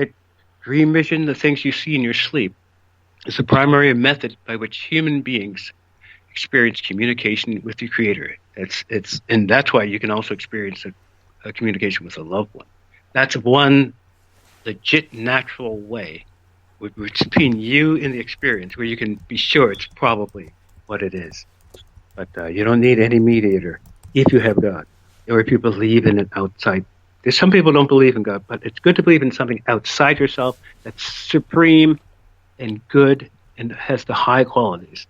Don't be trying to conjure up demons and shit like that. You're going to get in this. You're going to get a lot of people effed up who you really love, because they're going to attack your circle of people first, then they're going to come after you. Look always to the high. There's so much good in the right. If you put your focus in the highway, there's so much things to know and to develop into or to give to people that when you get those things that are really good, you'll use them in a good way. It's interesting, the personal development, which is a part of cosmic consciousness, that happens when you want to directly merge in and have a one-on-one union with God. That's what mysticism is. And it's really cool to do that. That's what Stevie is about. And that's what humans naturally are inclined to. That was a good question. Did I answer that? I believe so. And I've heard one of our past guests say, in order to join the Masons, you don't have to believe in God, you just have to believe in a higher power. Is that what it is? Do you have to believe in one God, or can you just look upon a higher power to help you? There should be an ultimate power. Belief is the main thing. And belief, that's why Jesus was so emphatic about believing in what happens after death. And that's why it's even better to know what happens, and you won't have to believe. You can ask for proof. You can ask the universe. When you speak to the universe, it will respond back to you. And you speak to it. Well, I wish we had the kind of time to get into that. Me too. That's why we have the Skype after party. What is that? We just go into things that we weren't able to touch on during the show because there's just never enough time, because we do get into these different conversations and different questions, and I have all these questions written down and topics that we were going to touch on, but we get into so many different subjects and aren't able to touch on everything, so we kind of follow up in the after party and we're able to talk about it and bring up more questions that we weren't able to answer from the get-go. But we have T-minus 25 seconds and counting before I ask you to give our listeners a way to find you and ask more questions as well. We could also do another show sometimes, yeah. Oh, I totally agree. I'd love to do that because I'm so intrigued and I want to pick your brain some more. The questions were really starting to pump in, but it's not like this is a one-time show. We'll be glad to come back on. And there's a lot of stuff that I would like you guys to pick my brain, because the better the questions, the more I can think about stuff. I would love that. Sorry if I got upset like a little bit, half hour. No worries. It was weird what was happening, and I just had to bring it up, and I'm sorry that I interrupted. And I even said that when I said it. I'm like, I'm sorry to interrupt, but this is happening. But on that note, can you tell our listeners how to find you and get in touch with you? If anyone wants to buy the book, especially from me, I'll autograph it and rap with you or whatever. You can email me. It's all one word at America's Most Experienced Mystic @gmail.com. I do have a website and it's online, but we're dealing with the PayPal jive now. And if you wanted to get a book, especially if you're in the States, or it doesn't matter anyway. If you're in Canada, it'd probably be better to get it there off of Amazon. But if you're in the States, you can email me at americasmostexperiencedmystic.com and then send it to you, get in contact with you. And otherwise, I'm online, Facebook and Twitter, and I'm online like a lot of places. There's interviews, this was a pretty good one. So you got to look for Eugene Braxton, America's Mystic. All right, well, thank you so much for being my guest tonight, Eugene. It was so great to have you this evening on the show. Yeah, Tessa, it was pretty nice. It was really cool. Well, if you want to hang on there, we got the after party coming up and we can delve into some more stuff. Can we still talk, or is this like a texting type of thing? No, we'll talk. We even go on video. Well, okay, yeah, I could talk. Yeah. All right, sweet. And thank you to everyone in Spaced Out Radio, Facebook, Spreaker, Twitter, Paranormal Radio, TalkStream Live, Deep Talk Radio, and wherever else you'll be listening in the universe tonight. I had a wonderful time this evening, and it was my pleasure, literally and figuratively, and I can't wait to do it again tomorrow night on Spaced Out Radio, Psychic Sunday on spacedoutradio.com. Until next time, nighty-night, love and light to all my space cases out there. You guys have a wonderful Sunday. See you all back here tomorrow night. And don't forget, we're all in this together. Together we can make the world a little better. And together, my friends, we own the night. For the after party, go ahead and call 970-335-9596. And I'll call you back due to the Skype forced update. Just be patient with me, please. Take care of my yous.